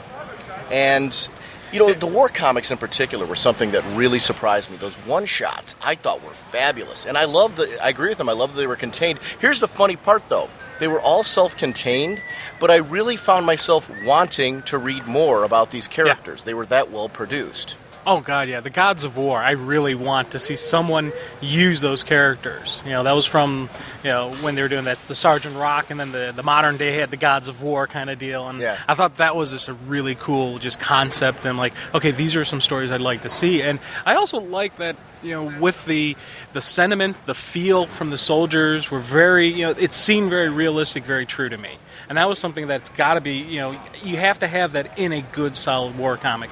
You can't have, it throws me off my game when I'm sitting there and I'm reading, I'm thinking to myself, a guy in Easy Company would not be looking this way, would not be acting this way, would not do this kind of stuff. But I don't get those vibes from those titles. I get honest and, raw, true emotion coming from the people who are in it. And I think that, for me, is something that I'm really enjoying about the various war comics. It's funny, I tend to lean more towards, at least I thought I tend to lean more towards the fantasy aspect of comics. But when I think about my favorite superhero comics, what I really love is when creators find a way to make these characters seem real, like they could really exist and they could be a part of our world and have social commentary about it. So I was surprised at how much I liked these war comics, but then afterwards I was thinking to myself, well, no, it makes a lot of sense because of what I really enjoy about my superhero books as well. These were really, really well produced. And if you haven't picked them up, they're one-shots, so you can try one of them and see if it's your cup of tea. But I do encourage you to do it because I thought they were really. I hope they do something like this again in the future because definitely. It was a nice little experiment and I loved it. Krypton. New Family of Krypton. Come on, that's just been an outstanding thing. And I love the comment that he made about how it's, you're paying a little bit more, but you are getting, your money's worth. And this is definitely there's at least 2 issues in each one. Yeah. At least. And the story, to me, is better served by that because it's written to take advantage of the extra page count. So you're getting a lot of depth. But, we mentioned it on the show before, but if you haven't been reading this one, the whole concept is what if Jor-El and Lara survived with Kal-El and came to Earth? How would that change? And that really does change everything. Cary Bates is writing it. The art team is doing an incredible job on that. And it's just a gorgeous-looking book. It reads very well. It reads like classic Superman, but with this major twist and this major change. And that change really modifies everything we know. And I love it. It's just a great story. Talk about another book that I would love to see just continue on monthly. I want to see more Elseworlds. After this, I'm like, you know what? I've got the bug again. I'm hoping this sold very well. If you didn't pick it up, do yourself a favor and grab the first issue and see if it's for you. But I'm hoping that this did gangbusters because I would love to see them explore more Elseworlds because I think this is a creative avenue that the Elseworlds for me back in the 80s, straight on through, were stories where I thought creators were really playing around with what you could do with the superhero concepts, really playing around with the characters. They would take them to all different kinds of lands. They would do small changes and show how they made drastic changes. They would make huge changes and show that. Do you have a favorite Elseworlds story overall, Jim? Oh, I know you've read a few. I've read a... Do you have one that stands out to you? Well, when Batman becomes a Green Lantern, that one really stands out. I was going to say that one as well. I really dug that one. I really dig just how it went through with the amalgamation of Joker and Lex Luthor, and just how awesome he was with the ring because there's such mental discipline in Bruce Wayne. That's got to be something that Did you really read Red Son? You know what? I have it, but I actually haven't sat down and read it. It was one of those things I picked up after we started doing the show. And it's in my pile of trades that I have to read. Red Rain. Did you read that series? Oh, God, yeah. Oh, God, yeah. Red Rain is... Batman as a vampire? The Vampire Batman, and the sequel that came out, I read that one. And there's 3 of them. There's 3 altogether. Yeah. So, that was another, just a really cool story that went out. How did you like the artwork? It's funny. I was thinking about the cult where you were talking about... Here's the interesting thing about that. When that came out, I read it when it came out. With Kelly Jones doing the art. When and it was right there on the stand. It was funny because it was up there. I grabbed it right before my one friend. When I was in college, I had a buddy who was reading comics as well, and I grabbed it right before he could grab it. And I grabbed the last copy at that comic book shop. So I kind of just stuck in right in front of him and snatched it. And I told him it's in my will that he gets my copy of Red Rain, and it is in my will that he gets it. So eventually, someday. Do you really have a will with that in your will? Well, it's not so much a will. It's a formal document that I wrote saying I want this to go to this person, this to go to that person. And it'll be up to my sister to honor my wishes, and she will because I know her well enough. She'll do it. I'm fascinated that you actually have a document that has that. Yeah. He gets my Red Rain. Yes, it's in there, man. Hoach gets my Red Rain. That's actually a true story. Actually, this is a true story. And actually, a funny story. Because people say that in passing a lot of times, but nobody actually. I had a funny feeling you were going to say I actually do have this document. Yeah, and it's. Funny kind of add on to it, just another side part of that. For one of his birthdays, I gave him a copy of Red Rain. And the first thing he did, he opened it up and he looked at me and goes, "What are you trying to tell me, Jim? Are you okay?" Because he remembered I told him it's in my will. Here's the funny thing, and this actually says a lot. For anybody out there that I've told, you get something in my will, I don't have a will. I don't have a document either. But let me get back to the question about Red Rain. When I picked that up, I love the art. I love the freaky art in it because of the whole vampire genre, the whole kind of deal. And I was like, this fits the genre. And Do you think you would have liked? Here's the reason why. Kelly Jones did the artwork in the regular Batman book. Do you think you would have had the same experience you had with the cult in a in-continuity story? Probably would have had the same reaction. Okay. Because I was not reading Batman one of our listeners brought that up when they came to the table, which is where the question came from. And it was actually a brilliant question because I said, I don't know that he's ever read... And it dawned on me then that you had read the vampire stories with Batman. But when you were mentioning the artwork in the cult and how it hit you at first, because I loved Kelly Jones on Batman. I loved it gave it kind of a supernatural. It really played on his whole idea that I am this creature of the night and I'm making people think this. So he did artistic style with the cape flow in the current continuity book, where Batman was more of it had that look like he was, it didn't take anything away from Batman as a character, but he played off of using the cape to make him look more supernatural, more like he was this floating wraith, or something like that. And I really liked the styling at the time. I thought it was very cool. Yeah, I probably would have had the same issues I had with the Cult had I been reading back then. But because this was an Elseworld story... Because, Elseworld and the whole supernatural element of the vampire. I think that's what it is for me, because when I do look at Batman, I don't look at him, and especially back then, I didn't look at him as a supernatural. I looked at him as just a guy who knew what he was doing. I looked at him as this really cool, tough guy who was, to be honest, I wasn't too much into knowing all the discipline he did. I knew he was a trained fighter. I knew he was a skilled detective, but I always just, I never saw just how deep and intense Bruce was. So I didn't really know Bruce that well, so it's partially why I would have had issues with seeing just how supernatural kind of looking he is, not thinking that Bruce would plan to go that far. Bruce would have it in his head to go to that extreme kind of level. Last Family of New Krypton it takes a little twist from a classic tale of Superman. Is there anybody whose story you'd like to see modified in that method? Is there anybody you think to yourself, wow, I'd like to see, what if they did this with this character? What if they did that with that character? Is there anything pressing you can think of that you'd like to see? Oh yeah, there's a couple. I'd like to see some stuff with Ollie, with some Green Arrow changing it around, and I don't know how, because the classic story where he's on the island, desert island, gets away kind of stuff is one thing. I don't know where you could modify it. Part of me always wondered, what if present day Ollie got offered the Green Lantern ring? How would Ollie Queen handle the ring? How could he handle the ring? Because it came from that scene in Rebirth where he does everything he can just to create one arrow out. And what if Ollie got training and Ollie got discipline? Because there is a lot of discipline in archery. It's about controlling your breathing, about controlling your willpower. It's the willpower was the issue, and the sheer amount they'd have to generate. So I'm wondering if Ollie could do it, and what kind of ring slinger would he be? Part of me what if he had no choice? Yeah. So what if the story was that something happened to Hal, and there really was no other choice? He was the only option. I'm sure there's a storytelling reason you could give why he would be the only possible choice. Yeah. Maybe the other candidates that would be like a Guy Gardner or something like that just wouldn't be around for whatever reason. Yeah. And I would love to see that as well. I think that would be very interesting.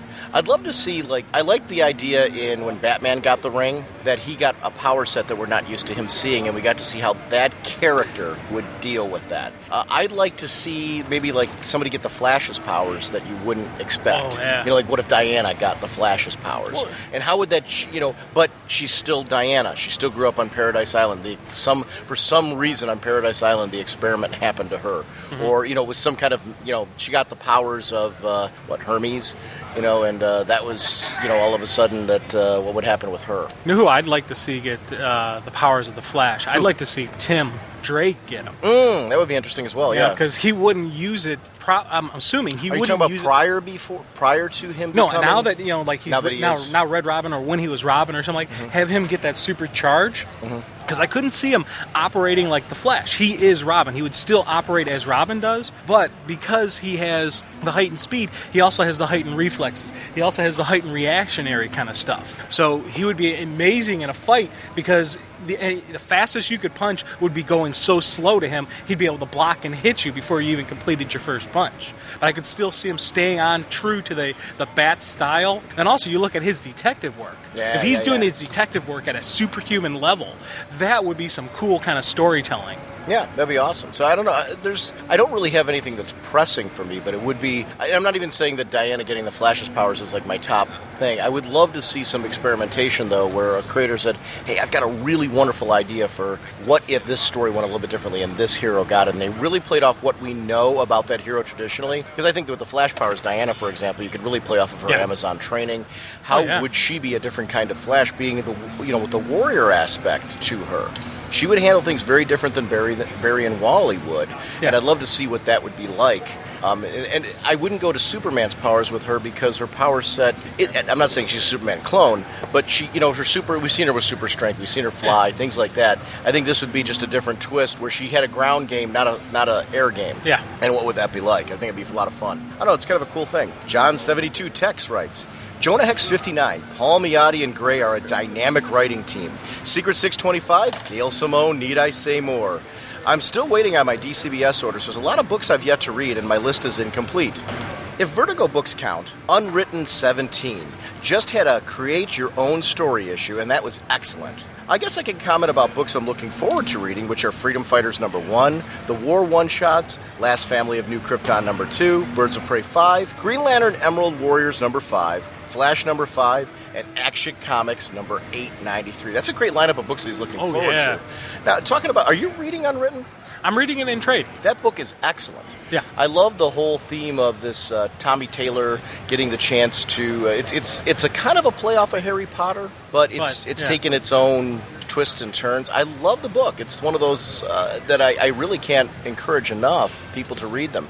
It really is what if a storybook world that was based on you turns out to be possibly your reality. And, you know, there's been situations, what if people are trying to kill you for it? What are people trying to keep the secrets from you? It's one of those books with a lot of twists and turns. And I don't want to spoil too much about it other than to just say it's a great story that everything you see on the surface makes you wonder whether or not you really know what's going on all the way through. And I think it connects you with the main character because he doesn't know what's real and what's not. And I love that stuff. How much have you read of it? First trade. Okay. Do you have a favorite character in it, or? Not yet, really. Okay. To be honest, it's one of those. This is one of those things where I didn't pick it up when it came out. I picked it up because you started ranting and raving about it. It's awesome. And you know what? I'm enjoying the read through, but I'm still not locked into it as I must keep getting this book. So I'm still trying to just kind of absorb it and kind of just get the groove going for it. If that makes any sense. Yeah. Another book I'm really enjoying from Vertigo's Day Tripper. It's a 10-issue miniseries, so it's a good one to pick up. If you haven't picked it up, pick it up in trade. I'm assuming it's going to be released in 2 trades. But it's the team from Umbrella Academy, and anybody who's read that from Dark Horse. And it's just a wonderful story. It's at the end of the first issue, and I'll reveal this because it starts a theme to it that goes on. The main character dies, and you're like, what? But you go through these major periods of this character's life, and at the end, it seems to end horribly wrong, where the character wouldn't be around for the next issue, but then it goes to another era in his life. So you're left wondering, what is going on in this story. But it's a really in-depth exploration of, and it seems like it's almost metaphorical for the fact that, when he's dying at the end of this, it's when that particular era hit its rock bottom point or something. Okay, cool. It's an interesting story. I'm actually starting to reread it again, which is why it's on my radar at the moment. I just reread issue 1, and when I get back, I'm going to read the rest of them. Because it was one of those that I stockpiled after issue 5, not because I didn't like it. Time-wise, I had to. Now I'm looking forward to going back and finishing the last 5 issues of the story after having reread it again. And I really recommend it as a story that's a little different, a little off the beaten track, and it's a 10-issue mini-series, so if you're saying I don't want to get into a full monthly book, it's a great way to enjoy something Vertigo in a contained piece. That's meant to be 10 issues. Yeah, I haven't. I'll take a look for the trade on that one. Yeah, that's a good one. Jonah Hex, you're still...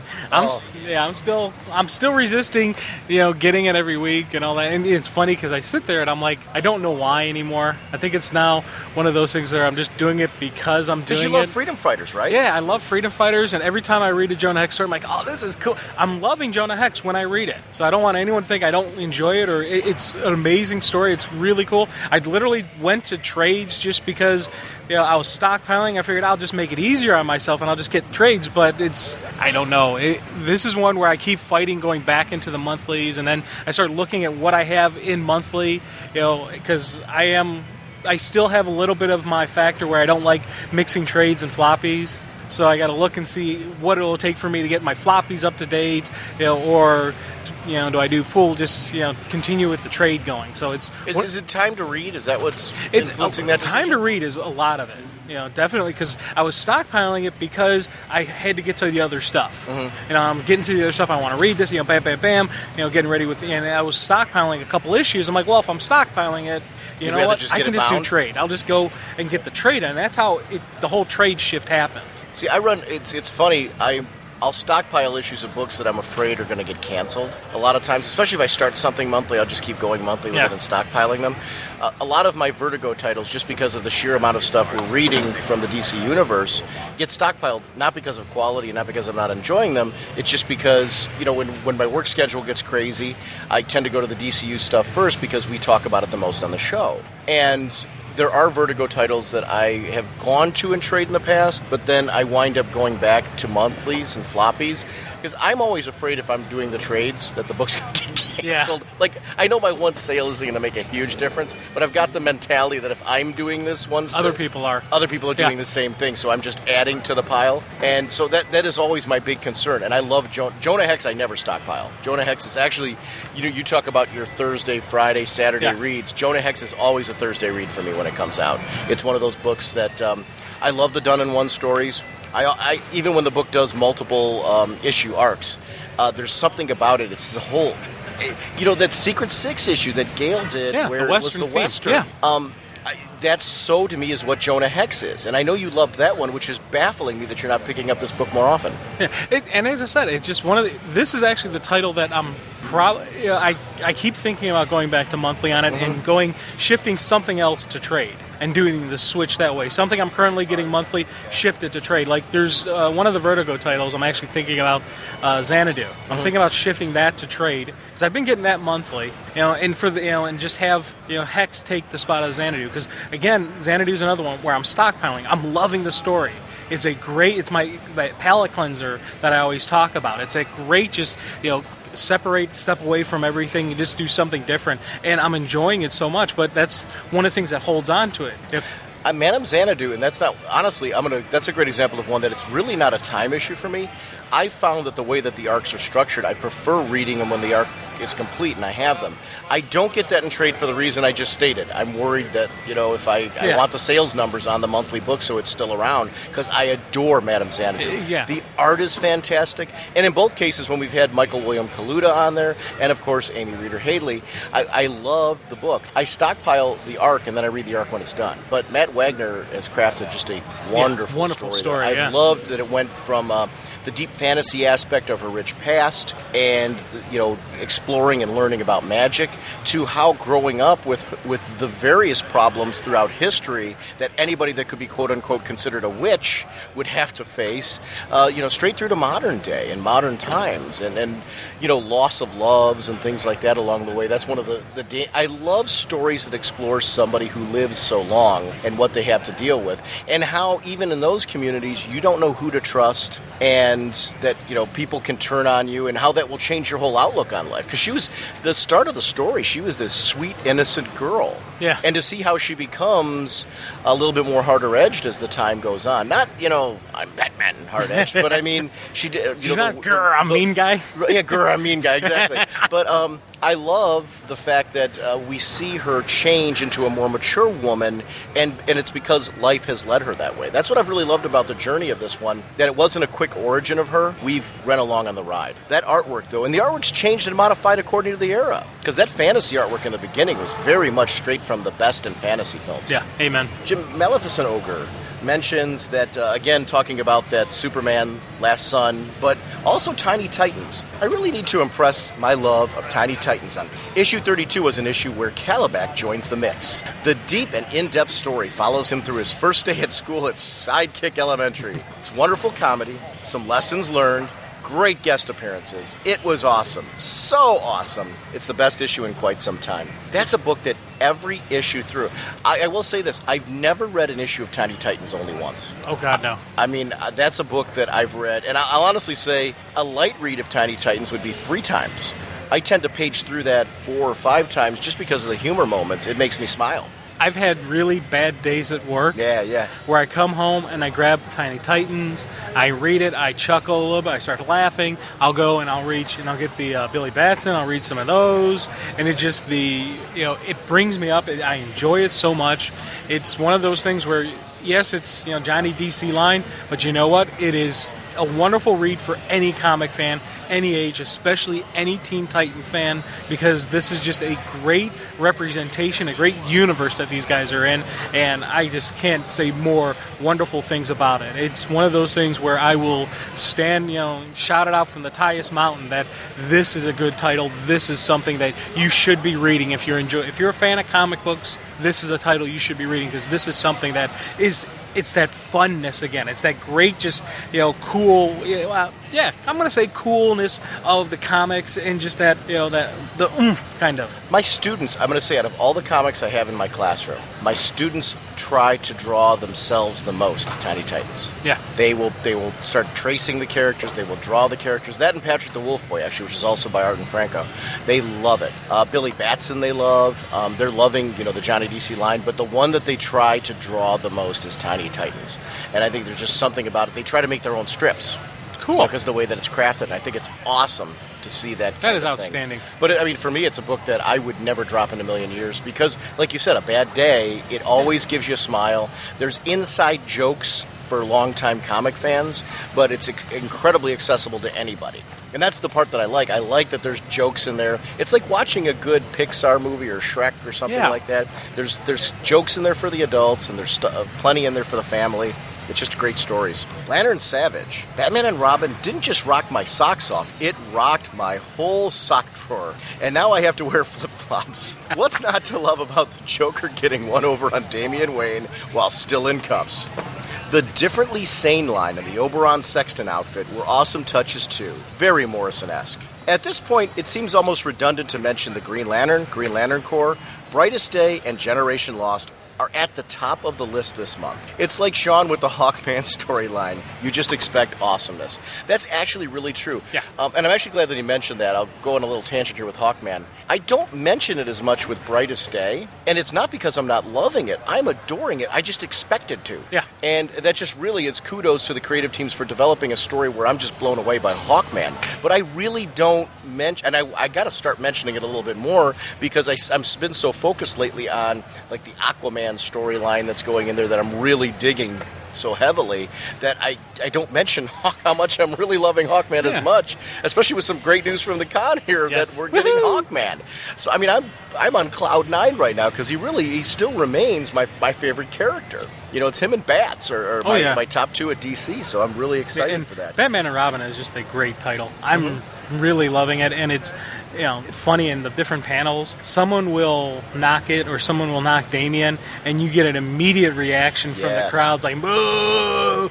You guys liking Batman and Robin? Yeah!" And so there's some definite positive. Well, there are still the haters out there. There are a lot of Damian haters, man. But then as one hater steps up, more people step saying how much they love the guy, how much they've loved his evolution, his development, his personal, character change. And that's something I just got to say, just hoorah on. I've gone in multiple different, since Batman and Robin launched, after Bruce was gone, I always assumed that Bruce was coming back and Bruce was redonning the mantle. When I went through my multiple phases as far as what I wanted to see, a lot of this was due to the storytelling in Batman and Robin, and in Batman, Tony Daniel's storyline that was into that great mystery that he did was something that I was really digging as well. But in Batman and Robin, seeing the relationship develop between Damian and Dick Grayson, and just seeing how this kid, who I really wanted to see Tim Drake knock him out of his spot and retake his role. Oh, yeah. And that was really where my head was at in the beginning of that whole storyline, was that after Tim proves that Bruce is back, he's going to no longer be Red Robin, and he's going to be Robin again. As the story progressed, I'm like, well, I kind of like Tim as Red Robin, and I'd really like to see Damian stay in this role. I'm starting to like this kid. Oh, yeah. And then it got to the point towards the end where I'm like, I'm going to be honest, with the teamwork between the two of them, I want to see Dick Grayson and Damian Wayne stay together. Yeah. And it was funny how it's a complete 180 from where I was in the beginning. In the beginning, I want Bruce back, I want Tim Drake back in the Robin role. That was what I wanted. Now, the whole Batman Inc. thing and all that, and just how this storyline is developed, I can't think of anything more perfect than keeping these two together, operating the way they have been, and continuing to improve on that relationship. And that's great storytelling when we care enough about these characters that it completely changes your view. Because for me, I'm a diehard Bruce Wayne fan, and I love Dick Grayson Batman, and I want it to stay. I agree with his comments about the Green Lantern Corps, and Brightest Day, and the whole Generation Lost thing. The consistency level of what is being delivered in those titles every single month, it just it's a stellar. I have not found a single issue yet where I felt, that was kind of a little weak, or it didn't. The storyline and my expectations for those books are so high that it's funny, we don't talk about it as much as I think we probably should because of how good it is. Yeah, the Green Universe is really just firing on all cylinders. Yeah. And the panel last night that had it was the Green Lantern panel, and just it was hysterical because they filled up the big room, standing room only, and people standing on the backside. And it was just a lot of love fest going on, just a lot of praising to those creative teams, to what they've casted. And people are going back, rebirth and pre-rebirth and stuff like that, just saying, you guys came in with a plan, you're executing the plan, and you're not only just, you don't have the current stuff going on, you have the future plans as well. We're seeing the seeds being laid for future stories, for future stuff coming down. So it's not even just sitting back resting on their laurels. They're continuing to work. They're continuing to develop, and as the stuff organically develops, this comes in, this comes to play. Hey, let's add this here, let's tweak this here, kind of deal. So yeah, it's one of the strengths of the whole Green universe is we got multiple creative teams, editorial creative teams, just all working together. We're firing on all cylinders. I wanted to pick a single issue to talk about on this episode because I want to make sure we had like a really in-depth comic chat on here as well. And I picked Brightest Day just because of that, because I'm like, wow, this has really been the whole, Green Lantern mythos. And it's not just Green Lantern and Brightest Day, obviously, with the focus on this particular issue, but the White Lantern is the central piece that comes off of Blackest Night.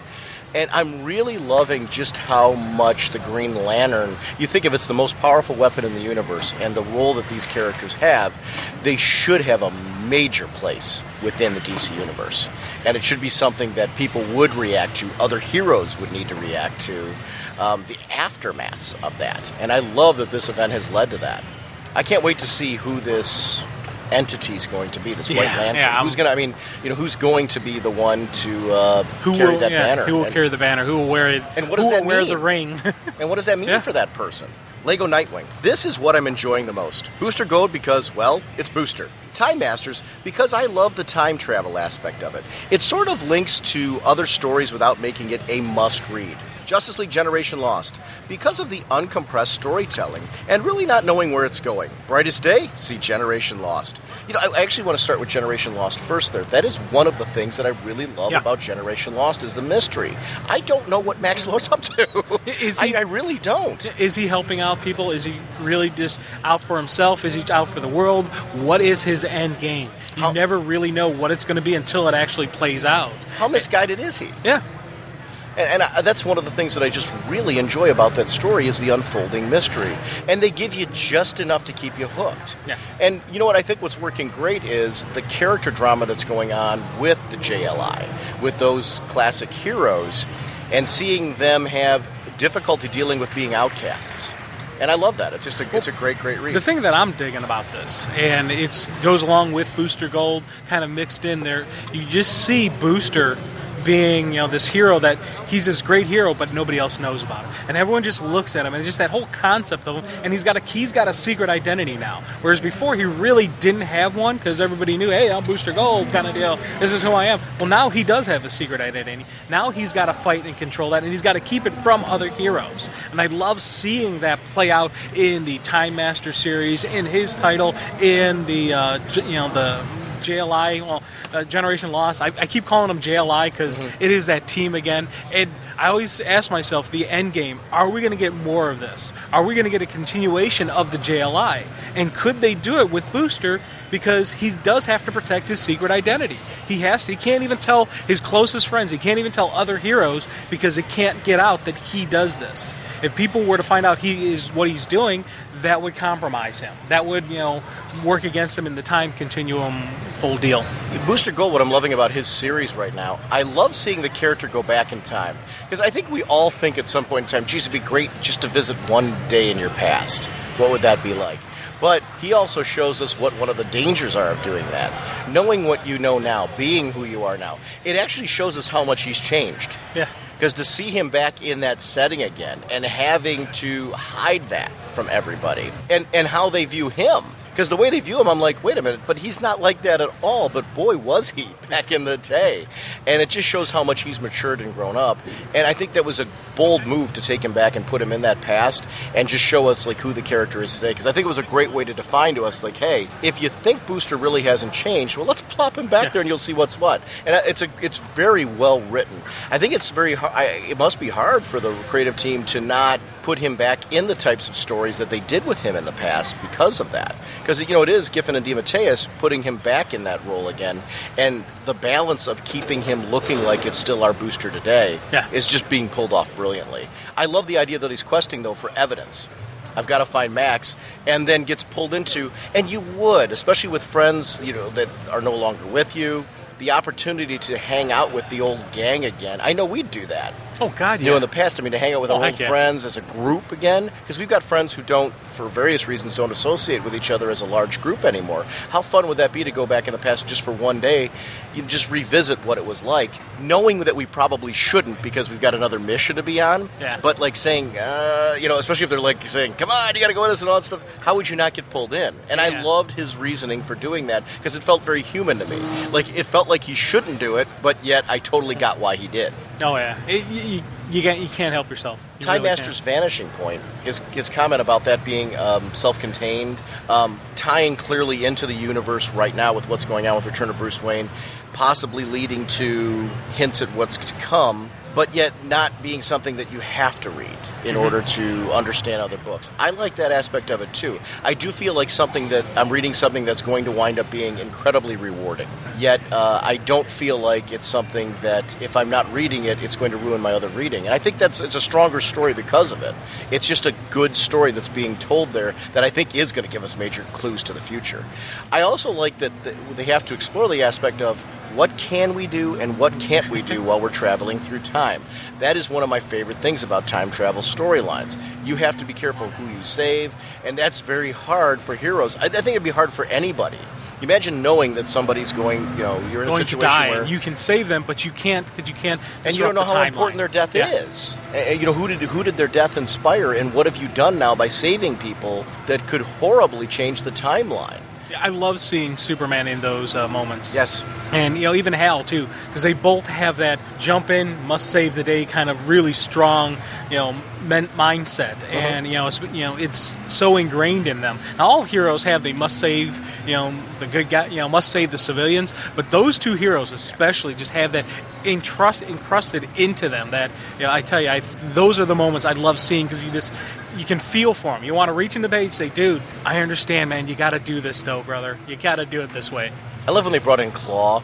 Some of the lesser-known characters from DC history, bringing them into this whole thing. And it fits, it's not just thrown in for no reason. The character has a purpose in the storyline, and I really liked that aspect of it as well. JD74 says, some books I enjoyed this month include Green Lantern Emerald Warriors, Batman and Robin, Tiny Titans, and Brightest Day.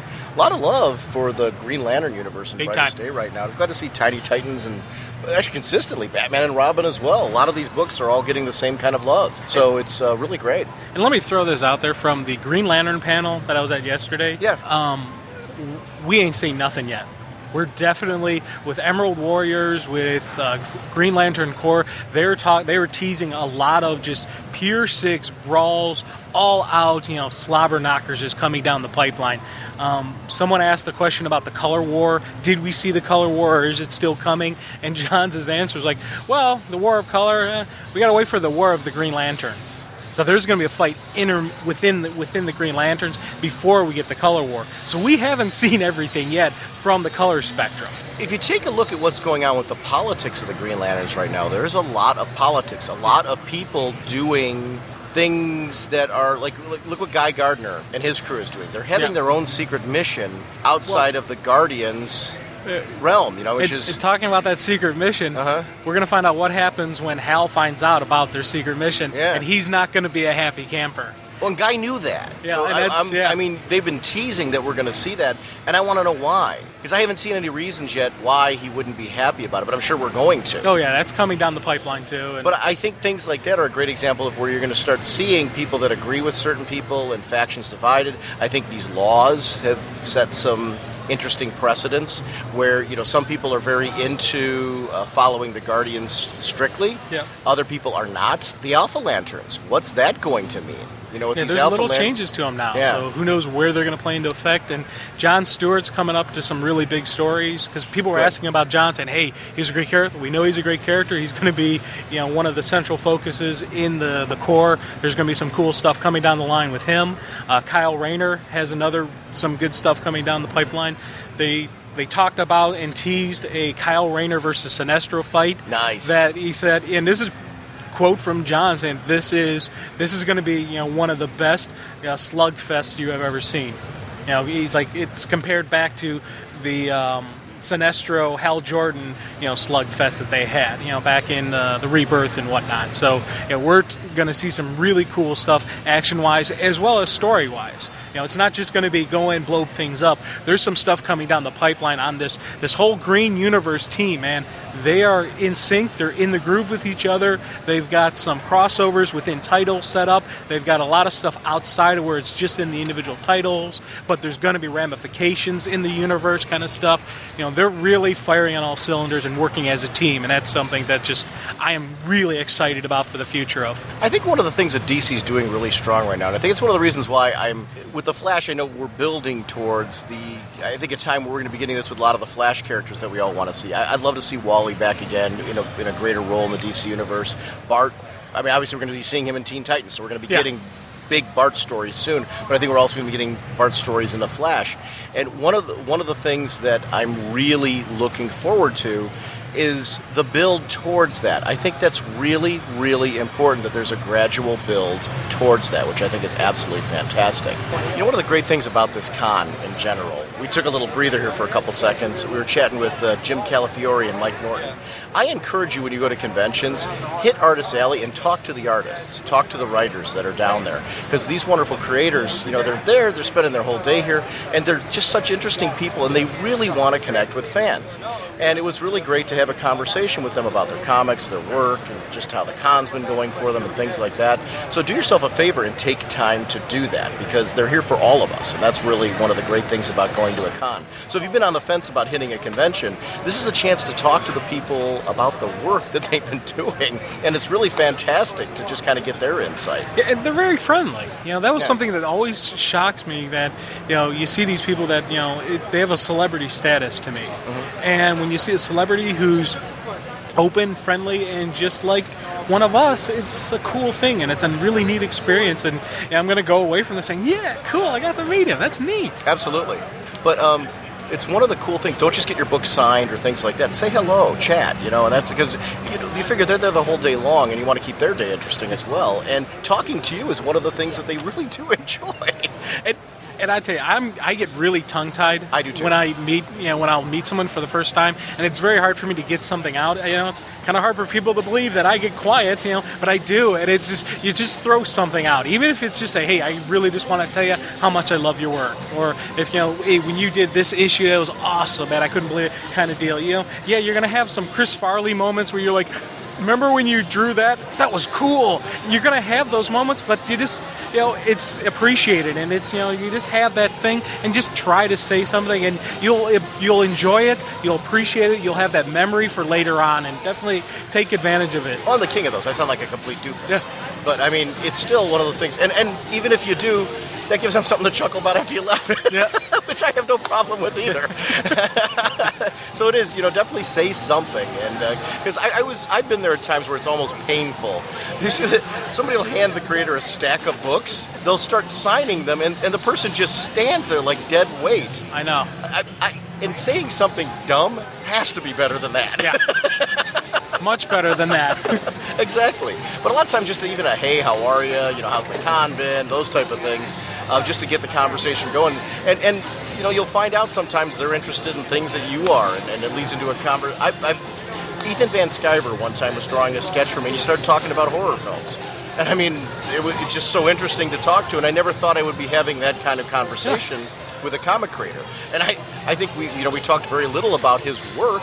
And it wasn't because I adore his work, but it just was a tangent that we happened to be on, and I really enjoyed the conversation. Just such a pleasant guy to talk to. I ended up checking out the 2 movies he suggested. Mm-hmm. And I was like, they're pretty good movies. They weren't like these great cinematic things, but they had some really cool, freaky, scary kind of suspenseful moments, and I was like, oh, that's kind of cool. And these were conversations I had while being in his line. not while podcasting. I do want to tell people that this is all, everything we just said, it's got nothing to do with the fact that we do this show. Any of you can do this. It really is just go to a con and just chat with people. It's great. So it really is, because we're not an interview podcast, so it is one of those things. We have creators that come on our show, and it's fun to do that, but we're not an interview show, so conversations we usually have with creators are just, just a chit-chat and all those things, so do it. Cons are fun. Yeah. Nice work, Adam. What are these characters up to? Guys, you're here to promote Pronto Comics. Can you please, first of all, introduce yourselves and tell us a little bit about Pronto Comics? Hi, I'm Eric Flores. I'm one of the creators, artist and writer for Pronto Comics. I'm also the shameless self-promoter. Hi, I'm Dominic Sperano. I'm the editor-in-chief, editor, and inker of Pronto Comics. That's perfect. Tell us a little bit about Pronto Comics. What products are coming out from Pronto Comics, and where can we find some information about Pronto Comics? Well, you can find all information that you need on prontocomics.com, and there's links to our Twitter, our MySpace, and our Facebook there. And we're coming out with a lot of anthologies, and now we're even moving into individual projects as well from our individual creators. One of the books that just came out from us is a book that I created called A Call to Destiny Reloaded. It just came out this week. It'll be sold on stores.lulu.com/Pronto Comics. Fantastic. Yeah, some of our anthologies are For a Price, which is all about bounty hunters, Kicked, which is all about sidekicks, Into the Void 1 and 2, which is about sci-fi. We have a war one coming out soon. We'll have a Fairy Tales one coming out soon. We'll have a Blackout one coming out. And we're also going to be working on an individual title called Golden Girl, which will be on Pronto Spotlight number 0. Perfect. Now, your anthologies, are the stories interconnected, or are they individual stories where they can follow the individual stories as they progress through time? We leave that up to whatever editor. One big thing with Pronto Comics that I put forth is that every project has to have an editor. So it's the editor's decision on how they like to do it. Sometimes we have bookends. We had bookends for a price, so there was an overarching story. We had it in Kicked as well. The war anthology I'm doing, I chose not to. I wanted each one to be individual stories. But occasionally, yeah, it depends on the editor. One of the things that I really enjoy about anthologies, and I'm glad to hear that more of them are coming back into comics, and I'm really excited. When you said anthology, I'm like, okay, you're speaking my lingo. One of the things I really like about anthologies is the balance. Like if one story's building, another story's delivering big things at that time. So you get a great flow through in the comic of a variety of different spots where stories are taking place. So there's always those hard-hitting moments, but yet there's continual story development as well for the other stories. So I'm really excited for the anthologies. Well, you would love Pronto Comics Presents and Pronto Spotlight, which will be coming out, because they'll be anthologies, but ongoing series anthologies. Oh, great. So Pronto Comics Presents is 4 stories of 5 stories apiece, and it'll be broken down over 4 issues. And Pronto Spotlight is 3 10-page stories, which will be broken over for a period of time. That's fantastic. Yeah. Think of the anthologies this way. If you like the old Batman family series or the old Superman family series, then you'll like our anthologies because each one covers a different aspect of a specific theme. Like For a Price covered bounty hunters, Kicked actually covered superhero sidekicks. The War anthology is obviously going to focus on war, and Into the Void is our space anthology as well. I tell you, there's one I'm really looking forward to, which is we're calling it Blackout right now, which will be our webcomic anthology, and it's all about like what happens during a blackout. And I think we're going to have like eight stories coming out during that, plus bookend stories that's written by our editor Jarrell Lonesome, who, by the way, greatest name I've ever heard, Jarrell Lonesome. So I'm really looking forward to that. Yeah, we're trying to convince him to have a child and name him Kal-El, so that way he can say, I am Kal-El, son of Jor-El. That's great. I grew up on Superman and Batman family, and I think that's one of the reasons why I'm always looking for anthology titles is because I liked that style of storytelling, where you had a variety of different options and different things to read all the way through. And I really love that you guys have editors on each book that are focusing on what makes this title fit, what makes this title work, what makes it flow together. So I'm really excited to check out your books. Thank you. Well, we're having a meet and greet this upcoming Friday, October 14th, at Pearl Studios, 500 West 8th Avenue, between 35th and 36th Street. That's from 8 to 9. That's going to be our portfolio review, so if you have a portfolio you'd like to share with us, we'll be glad to take a look at it and offer our thoughts. We're also having the real meet and greet at Blackguard's Pub right around the corner. That's where all of us can go have a grand old time, eat, drink, and make merry, and do the best networking that artists can. That's awesome. I want to thank you both for stopping by. I really, really enjoyed talking to you. ProntoComics.com. Thank you for having us. Green Lantern, let you and I destroy that space junk. Our next episode is going to be straight again from the New York Comic Con. We're also going to record some new comic book chat to add onto that as well. Oh, yeah, So we've got a lot to go. The New York Comic Con, dude, this has been a wonderful experience. This has been an amazing experience. I'm so glad we did this. I'm so glad that, to be here. I'm speechless. I'm honestly speechless. If you weren't here this year, it's nycomiccon.com. I know it kicks off October 14th next year, so definitely you want to check out the New York Comic Con October 14th, 2011. That's nycomiccon.com. There's a link right on our website to get to it, and check out the New York Comic Con. It's a wonderful show and experience. I also want to thank sponsors of the show, DCBService.com and InStockTrades.com. DCBService.com is your comic book pre-order source, and InStockTrades.com. Orders of $50 or more get you free shipping on those wonderful collected editions. And that's a wonderful way to get your books. I know you and I have both done that multiple times, where we saved up, grabbed a bunch of trades, and really saved some money on that shipping as well. So that's InStockTrades.com. And we will see you next week. Bye. Flying through space and time, 1,000 different lifetimes. Faded for love and flaws and incredibly clear sightlines. Swinging your mace around, such a practical outlook. Helping the JSA and occasionally supporting your own book. Hawkman, Hawkman. Eagle eyes can't see, Hawkman, your plan. And what you do to me, Hawkman.